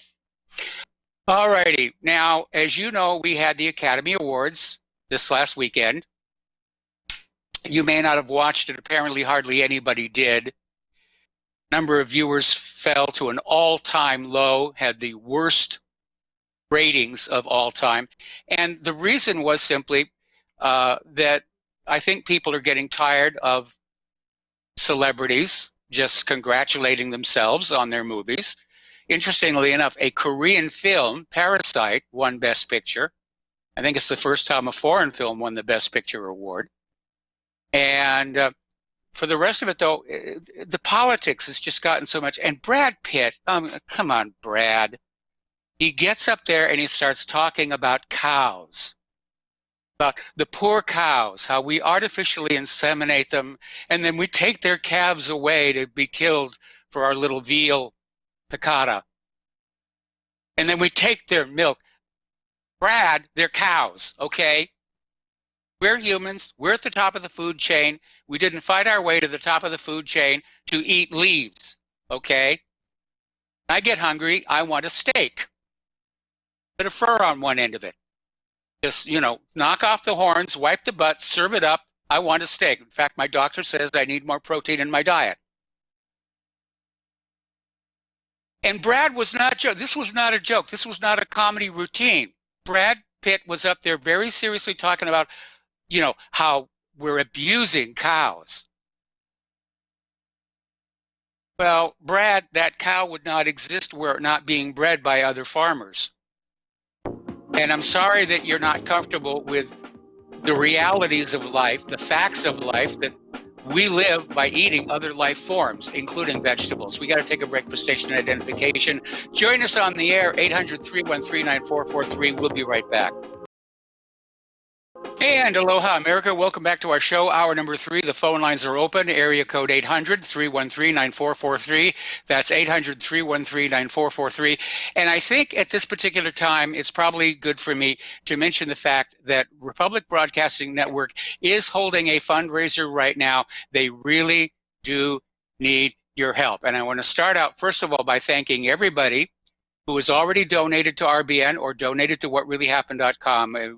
Really been very, very generous, and we deeply appreciate it. And so this message is going out to those of you who are sitting on your wallets and saying, well, everybody else is donating, I don't need to. Yeah, you do. Republic Broadcasting needs your help. John Stadmiller needs you. You do up an Uncle Sam poster of John Stadmiller. Anyway, so the postal address where you can send a check, money order or cash if you prefer anonymity, is Republic Broadcasting Network, 2251 Double Creek Drive, number 302, Round Rock, Texas, 78664. The phone number where you can make a credit or debit card donation is 800-724-2719, extension 1 during business hours, extension 3 at all other times. And of course, all of this information is available at the republicbroadcasting.org website. So we really need your help to stay on the air, because this is a critical time in the history of the United States of America. All right. Earlier, we mentioned that Africa is dealing with a major locust plague, if you will. Apparently, the swarm of locusts is 40 miles wide, and it's expected it's going to continue to grow until it peaks in the month of June. And it is causing huge amounts of damage in Ethiopia, Somalia, and Kenya, Djibouti, Eritrea. It's now flown into Uganda and Tanzania. It's sort of bumping along the edge of South Sudan. They think it's going to get in there as well. And this, according to the UN's Food and Agriculture Organization, this is an emerging humanitarian crisis.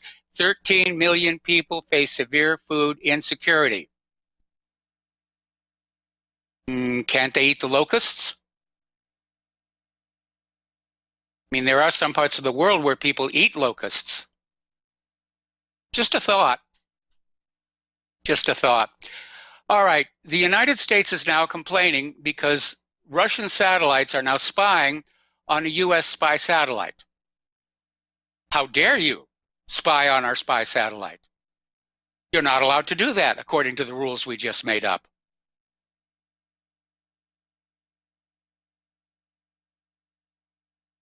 All right, we're going to take a phone call.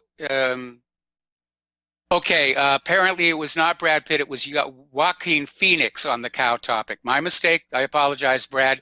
We're going to go to the phones here. Kelly in Austin, aloha. Welcome to the show. What's on your mind? Hey, I hadn't heard about the locusts. I've spent a lot of time in Kenya doing volunteer work for organizations looking for groundwater resources and developing spring water resources up in the Rift Valley. I'd be curious to see what damage the locusts are causing up there. I know the country very well. I'm pretty sure that I know where that is probably affecting the country, but I would really be curious to see what damage it's actually causing. Anyway, well, there might be photographs of it. I haven't done a web search on that yet, but you know, I mean, if it's 40 miles wide compared to the scale of Africa itself, that's not very large. But of course, the locusts are definitely targeting where the crops are growing above ground. I have a feeling I know where it's happening, but I'd like to see the photos first. I'm sure the damages can be devastating in the areas I'm thinking about. About this professor who you commented on about recently, just the last few minutes, the lady from Britain who says that the human beings should go extinct. You know, I've stopped arguing climate change issues with people long ago because many of the people who are arguing for it are nothing more than true believers, and most of them really have no background in science to speak of. No, they don't. And yet the most assertive, most positive, most cocksure of the bunch are the people who have no background in science. Period. And really, you get to a point where you can't argue them. And frankly, it's difficult to argue with the scientists who embrace that, because their retort to you is that, well, you're being paid by the oil companies or energy companies, whatever, so we can't trust you. To which I respond, well, you're being paid by government. How can we trust your source of funding? Yeah, my oil company check must have gotten lost in the mail because I haven't seen cent one. I haven't seen any. I mean, I looked at climate change issues in my dissertation many years ago, and you could see evidence, the profound evidence of climate change in the geologic record and the groundwater record, specifically in the stable isotope signatures. You know, with the signatures changing, temperatures changing of up to say 8 degrees centigrade over a period of time. That's a significant change, and human beings weren't around to drive that at the time. Yes. What I really want to comment about was the populism. People are referring to Bernie Sanders as a populist, and other politicians as populists. And I think that I don't think that they know a real populist if one kicked them in the butt. I grew up in Louisiana. I guarantee you the last real populist in American politics was probably Huey Long. Yeah. And Huey Long scared the hell out of the Democrat Party back in the 1930s. And a character like Long, if you could resurrect Long and put him up there on the stage with Democrats today, they would lose their minds. Populism in the long vein is very, very different from what you're hearing from these people, the Democrats who are calling themselves populists. They're throwing the term out there because they're trying to appeal to a base of people who themselves are ignorant about populism. It all sounds good, but frankly, they're all uninformed, and you just can't trust.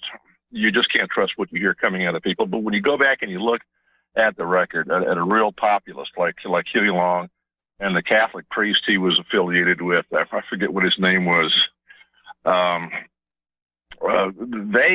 They mounted a real populist campaign to reform the economy, and it scared the hell out of the major parties. Franklin Roosevelt was scared to death of Huey Long. Huey Long, I think, had the potential probably to unseat Roosevelt in 1936, maybe 1940. I think he was really shooting to be elected in 1940.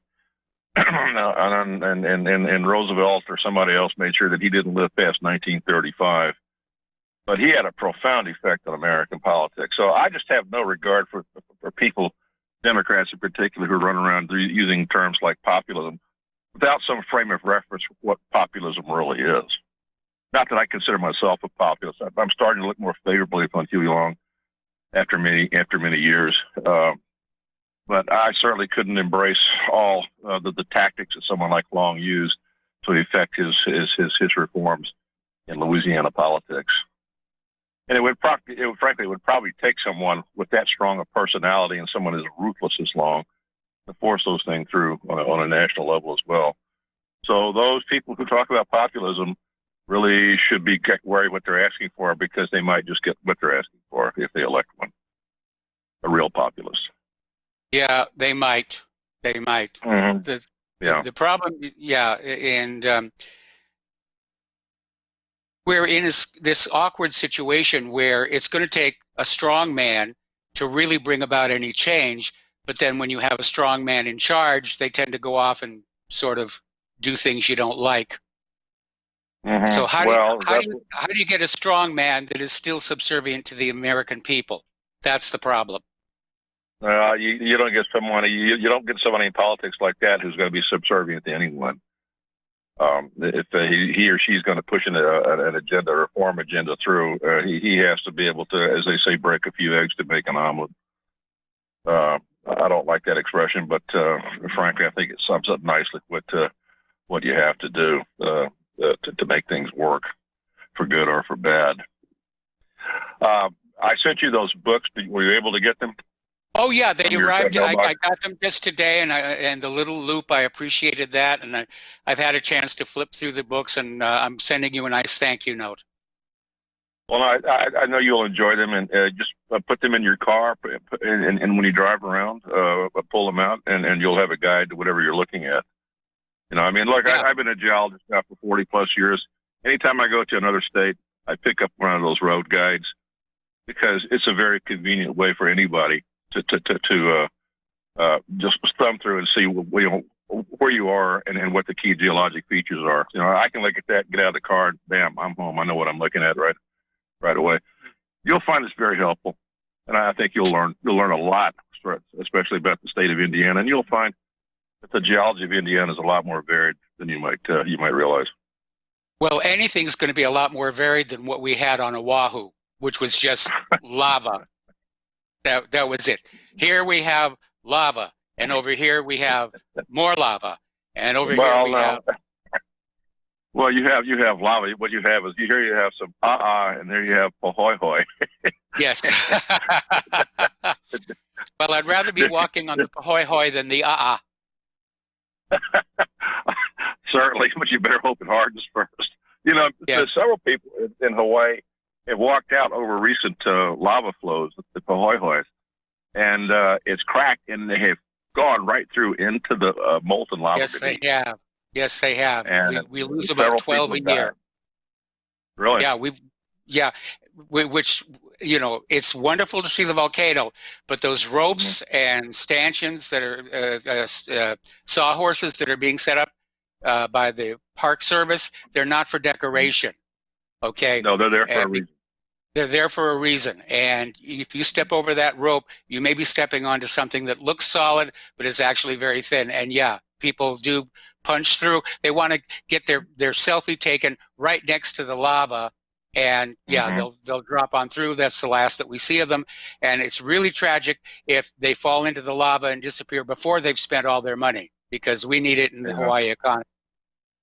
Well, that has to be a painful way to die. A quick way to die, but a painful way to die. Very, very, very quick. Very, very quick. Very painful, but very, very quick. Good show again today, Mike. I've enjoyed listening to everything. All right. Well, thank you, and thank you for the books and for the little loop. That's going to be very, very useful. Now that'll be very helpful when you want to take a good close look at a rock specimen or a mineral specimen. You'll be able to see a lot of detail that you wouldn't ordinarily see. I've had my loop. I've had my loop for more than 40 years, so I have a special relationship with my loop. Well, I'm going to throw some new batteries in this one so the light works, and we're going to be off and rock hounding together. Anyway, thanks an awful lot for the phone call. We're going to let you go. We're going to do a shout out to our on-air affiliates who are joining us as of about 7 minutes ago. And apparently we lost our caller from Maine. Okay, so getting on back here. Apparently, Tyson Foods is going to trim 500 jobs, getting on back to the economic news. And like I said, you know, we're hearing all this talk about how the economy is doing great. The stock market's certainly doing very well. You know, I think they had a good day today. I actually didn't check. He said whipping out his iPhone. And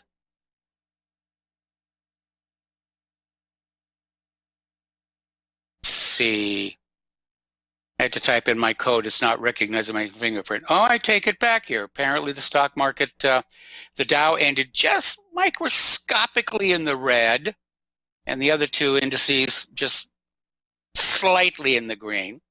But overall, you know, the stock market's been up, but it doesn't really reflect the reality of the economy, which from where I'm sitting looking at, you know, retail and everything, it's stuttering. It really is stuttering. And I think what's really kind of revelatory about how tight the economy is getting, Claire had to call the pharmacy because we had signed up for this program to get our prescription medications, of which I'm now on a bunch of them myself for my PMR. And they were supposed to deliver them to our home. We wound up driving up to get the prescription because the user interface was just all messed up. And Claire called customer service, and the customer service girl just launched into trying to sell us new services and got to the point where Claire had to literally shout at her, "Will you listen to me?" Or she would stop the sales pitch.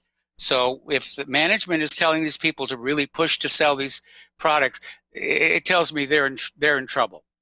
They're in trouble out there. All righty, so as I mentioned earlier, Roger Stone got sentenced to between 7 and 9 years. Trump tweeted on out, "It's disgusting." And the expectation now is that at an appropriate time, Trump may pardon Roger Stone, and I think he ought to. I think he really ought to. And if, in fact, General Flynn does eventually get sentenced, pardon him as well. That's what the president is allowed to do in all federal cases. Now, the president can't pardon a state conviction, but he can pardon a federal conviction. So apparently Trump fueled speculation he's going to pardon Stone because of that indignant reaction, where he said it's a horrible and very unfair situation. So apparently both Roger Stone prosecutors have resigned after the Department of Justice rejects their absurd sentencing proposal.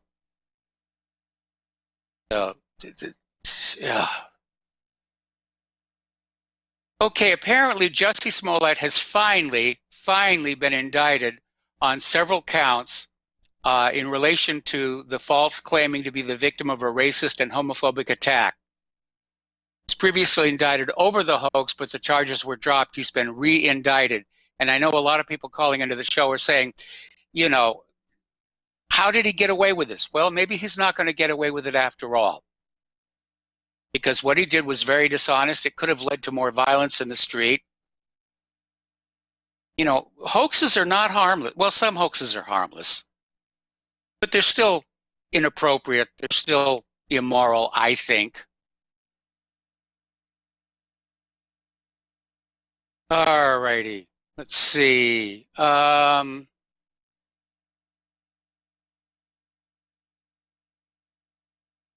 Okay, Lindsey Graham is now saying that the Ukraine corruption is Russian propaganda, and they probably won't investigate. There's something going on with Russia. Maybe they're out there trying to protect the Bidens or something. I think it was a case of projection. I think the Bidens were involved in this Burisma scandal, and I think they said, we'll put this on Trump. Trump is the one who was being corrupted by Russia. And that way we'll deflect attention from what we're doing, except now the attention is swinging back. And apparently the Department of Justice is looking at the information that Rudolph Giuliani has uncovered, which includes what is reported to be a smoking gun. So we'll see what happens on that one here. All righty. Apparently, Russian oil and gas companies are going to invest $20 billion in Iraq. Apparently, a cop down in Georgia is busted for possession of methamphetamines. And apparently, Nancy Pelosi has got a YouTube video out begging for money. Oh, please give us money. Well, we're all begging for money these days. Now, it's unfortunate here. All righty. Let's see. Story coming out of healthwise.org, spelled with a Y. Why beef is absolutely critical for children and how big media has deceived us again. And as I mentioned before, my doctor is saying I got to have more protein in my diet to deal with my condition. But it's treatable. I'm feeling a lot better. And I am getting more protein in my diet. And so, hey, no need for a telethon. All right, we're going to take another break for commercials. Join us on the air, 800-313-9443. We will be right back. And aloha, America. We're going to go back to the phones here to Paul in New Jersey. Aloha, Paul. Welcome to the show. What's on your mind? Hello, Michael. Michael, concerning some of your conversations you had in the last hours, I noticed one thing is that, you know, you have Donald Trump, and as we know in his past, when he was campaigning, he was saying he was against the wars in the Middle East. Yeah, and he was against NAFTA. And ironically, Bernie Sanders actually voted against the wars in the Middle East and voted against NAFTA. So now what's interesting, those would be considered perhaps, you know, the populist light candidates, you could say, in respect to the last caller. Okay. And so we see that in America, no war is very popular. Cutting defense spending, I believe, is popular. And also being for nationalizing and repatriating industry is very popular. Now, you can call that, I don't know what's part of the spectrum you want to declare that or put that on.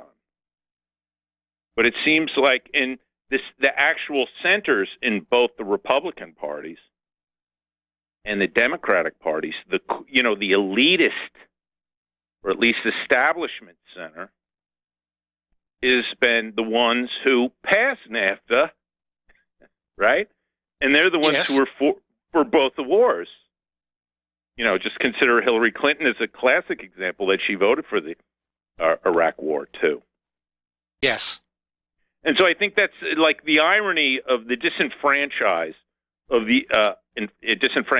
of the average American. For years we've been hoping we could get policies that benefit the American people, and yet the people who hog the center, the establishment, the corporations, the media elite, they push the average man out to the fringes. So the people on the right, back in the early 90s, they went to Ross Perot. Yes. They liked Pat Buchanan. Yes. The people on the left, in the late 90s, they went to Ralph Nader. See, and so, in a sense, we're getting pushed out by the corporatist center, both spectrums of the party, and both what I would consider the good nationalist center. And that's why we have to watch it when we're, and I really can't stand when Tom from Florida calls and just goes on about the socialists. Steve Elkins does that too. That, you say socialist to a lot of these people, and it's like that Abbott and Costello sketch. It's Niagara Falls, and they get triggered. Yes. And they get apoplectic, and they don't think straight because you said socialism. And as I've proven, you may badmouth the communists, right?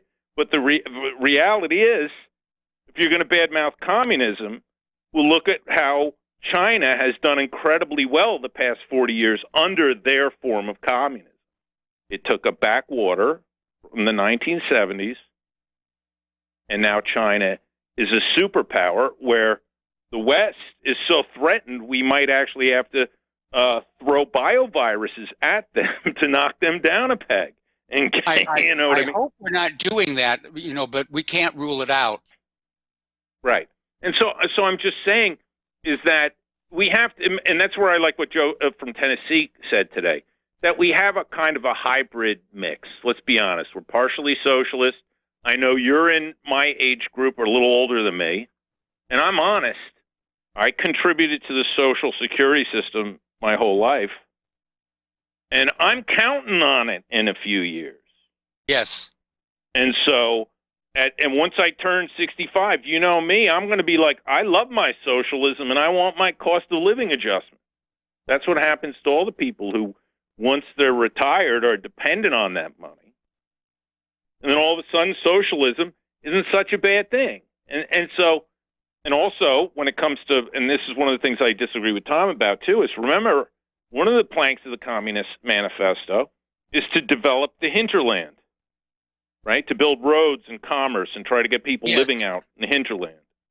And so the people in the red states have to remember, that the people in the state of New Jersey, like myself, where we are the highest tax per capita for the most amount of money given to the federal government per capita of any state, New Jersey gets the least back.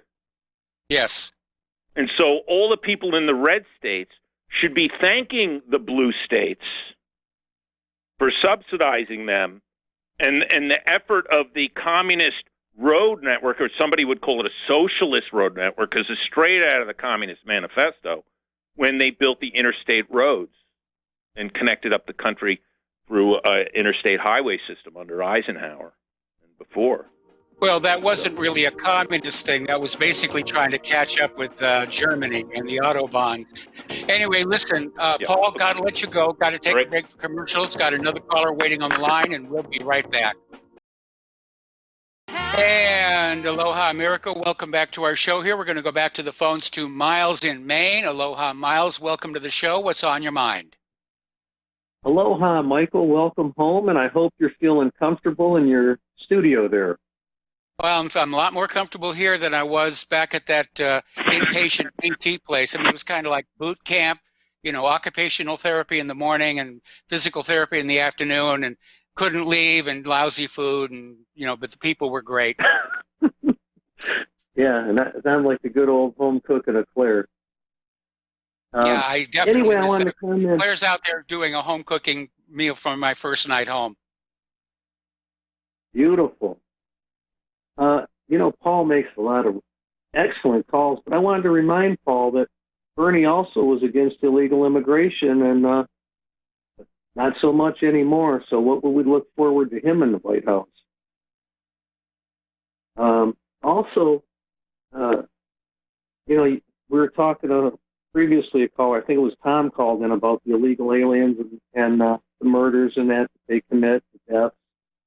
And from the statistics I'm looking at, it looks like, the big rave of the Democrats is the pass all these gun laws and red flag laws.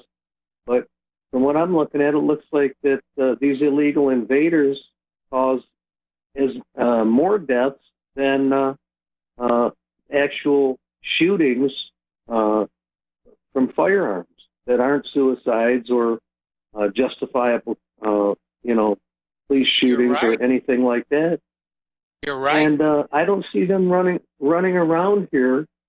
And where is their outrage, and where is their violence groups, and where is all this crazy nonsense that they have whenever people want to defend a constitutional right? Where is it at from these hypocrites, and why aren't people taking them on more and just shutting them right down when it even comes up to this issue? Just, you don't know what you're talking about. It all comes down to power. The illegal immigrants are helping the Democrats hold on to power. An armed populace is a threat to that power. So if you think from their point of view that it's all about obtaining and hanging on to power, you begin to understand exactly why they're doing what they're doing. Yeah, and it's really hypocritical. It's contradictory, because they're always the ones that say, well, if Bernie doesn't get nominated, we're going to riot, we're going to do this. And they're always the ones speaking and commenting on what type of assaults and everything that they're going to do. But they're against the people exercising their legal, lawful, and peaceful constitutional right. I just think it's absolutely crazy. And, I think people should be more vociferous about it until they just totally shut this argument down, because it just goes on year after year after year. And it's our constitutional right, and we don't need it to be interfered with in any way, nor our First Amendment or any of our rights. But thanks, Michael. You sounded good today, and you sound like you're really feeling good, and that's good for everybody. Well, thank you very much. I'm definitely on the mend here. Yeah, it does seem like our Bill of Rights is under attack on all fronts. The Fourth Amendment's been shredded. The Fifth Amendment's been shredded. They're attacking the Second Amendment. The First Amendment now has limits on it. You can't criticize Israel. And to me, a right is an absolute. First Amendment right to, freedom of speech is there to protect the truth. And if you're not allowed to speak truth to power, then you live in a dictatorship. Michael, I was going to ask one more thing. Has anybody heard from Mike from Brazil? He was an excellent caller. No, it's been a while. It really has been a while. Yeah. I hope he's okay. Yeah, there's so many good callers to this show. It's really enjoyable. But yeah, I'd like to hear from Mike and Lenny, and all these guys are great calls, and I think it's a tribute to you and your show, Mike, the way you get the information out there. Haven't heard from Dustin yet. So hopefully, we heard from Paul from New Jersey. Hopefully we'll hear from Dustin from New Jersey. Yeah, I was kind of wondering about that myself. I mean, he's a daily caller. Well, anything else? All right, my friend, keep the good healing up. Absolutely. Absolutely. All right, thanks an awful lot. We're going to let you go. The phone lines are open, 800-313-9443. And yeah, it does seem like our Bill of Rights are very much under attack these days, and it's frustrating. It's alarming, to say the least here. All righty, let's see. We already talked about Jussie Smollett has been indicted again. He's going back to court. And I hope this time they do something about it, because this hoax situation, and we see so many hoaxes, whether they're hate crime hoaxes or Holocaust hoaxes or hoax books and hoax videos. And, you know, some of them cause a lot of damage. I mean, I remember the Tawana Brawley rape hoax. That ended people's careers, and it turned out to be all about lies. All righty, let's see. Other things that we need to talk about here. Roger Stone here. Apparently, the CIA owned the world's top encryption supplier. I wonder if this is talking, yeah, Crypto AG. And they got their contract to build code-making machines for U.S. troops during World War II, and it became a dominant maker of encryption devices for decades. Now, I remember this story where the NSA originally, or rather the CIA originally, went into the owners of Crypto AG and said, design a backdoor into your machines for us and we'll give you a whole bunch of money. But this article says that eventually the CIA came to own them. Whether they actually owned them on paper or simply owned them by virtue of the bribes is not made clear. But the reality is, and we talked about this before, in the age of computers, it is very easy to create unbreakable encryption. And so the only way that they can read your messages is to force you to use encryption systems that they have backdoored or that they know how to break. Because to break a coded message is a two-step process. The first is figuring out the method, and that's the hard part. Once they have the method, they can brute force the keys. And I had this article I wrote some time ago, Rivero challenges the NSA, and over the course of a year, I put out 6 encryption challenges, none of which were ever solved. We're going to go back to the phones here to Mark in Florida. Aloha, Mark. Welcome to the show. What's on your mind? Hey, Mike, can you hear me all right? I hear you just fine. Oh, good. Thank you. I didn't hear the beep. So I just wanted to comment on, not necessarily at the last caller, but this thing concerning constitutional rights. No man has any constitutional rights. Man has a right just because he's alive. No Yes. Constitution added anything to mankind. And if it did anything, it stole everything from mankind. It may tell a senator or a representative that they cannot kick your door in and kick your butt and take your stuff, or they can't hire a police officer to do that instead of the representative, so the representative can hide behind the curtain of I'm innocent. But every man has to stand up for himself, and the dilemma is that you don't just want to point a gun and shoot at some guy that says, let me see your license, registration, and insurance. By right, you should just go boom. No, dude, you're not stealing my stuff. But you won't last long if you did that. So it's not a reasonable response to such an action. Say that there's certain pragmatic considerations.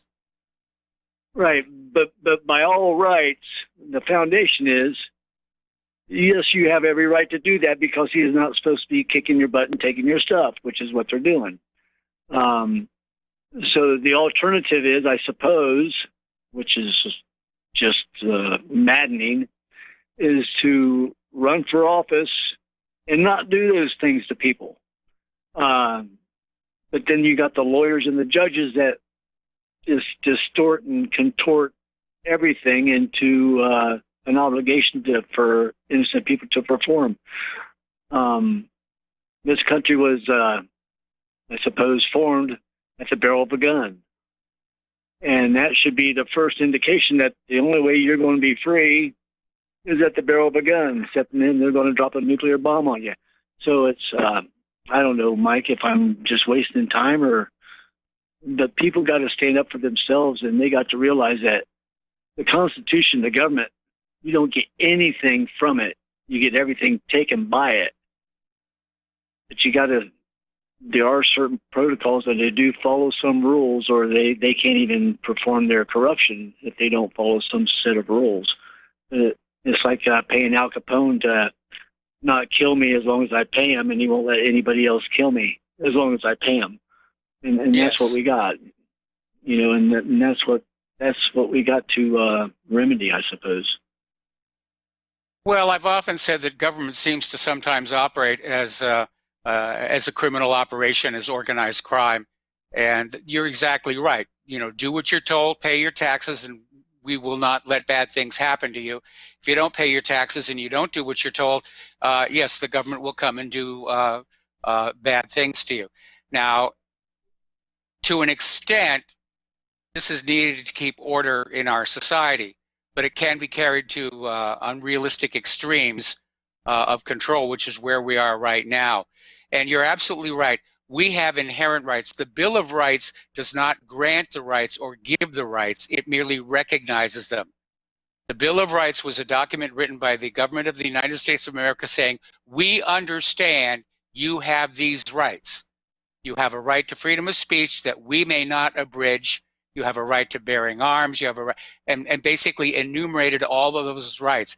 And the original intent was the government could not trespass onto those rights. Today, of course, the government is trespassing on those rights. They're basically ignoring them all, and they're trying to basically remove all of those and circumvent them somehow. And the last one to go, of course, is going to be the right to freedom of speech. Well, if people dig back in history, you go back even before the Articles of Confederation. The bankers are the ones wanting to take privilege and control people were tearing apart anything of freedom, of allodial. And I like to call it allodial, not freedom, but allodial. No master whatsoever, except do no harm. And I look at it like this, Mike. If I slap you without giving you notice or any kind of information beforehand, I've made you the offer that you can knock me back with a shovel head right upside the head. Because Yes. I didn't give you any kind of notice of what I'm going to do to you, I can expect you to give me any notice on how you're going to reply. Going to whack you with my cane. As long as I keep my hands to myself, I have not trespassed on anyone, and no one has a claim on me. And as long as Yes. you keep your hands to yourself, at least between you and I, we are free from each other. But to get the rest of the world to acknowledge that, with this political climate of I want this and I want that, and I'm going to give you this and I'm going to give you that, it's like, you can't give me. Are you going to show up and cook my meals for me? No. So how about just let me be? Why don't someone run for office and say, I'm going to let you be, and I'm going to make sure these guys that are with me in this House of Representatives also let you be, because I'm going to kick their butts when they start trying to take your stuff. Make a stage on the House floor instead of in my neighborhood. I don't know. I'm dreaming, Mike, I think. Well, all political systems require both the leaders and the citizenry to be moral people. And when a society becomes immoral, usually the government becomes tyrannical in the process. The two seem to go together. If society is government, well, if you look at government, this is what we have in society. And that's too bad. Yeah. Thank you, Mike. All right. Well, we're going to let you go. Thank you very much for the phone call. The phone lines are open, 800-313-9443. Now, Bloomberg is trying to recover from a little faux pas that he did the other day, where he basically came on out saying minorities commit the most crimes. And then apparently it came on out that the police had been deployed into the minority neighborhoods for crime prevention. And so, of course, if they're looking for crimes in the minority neighborhoods, they're going to find minority crimes committed in other neighborhoods, unless they're reported by people, they went unacknowledged. And so Trump is now calling Bloomberg a total racist for saying that minorities commit the most crimes. And I'd be very careful about statements like that, because before too much longer, us white heterosexual males, we're going to be a minority. It's a little bit scary if you think about it. Over in Switzerland, they have voted to criminalize homophobia. In other words, you can go to jail if you make a homophobic comment in public.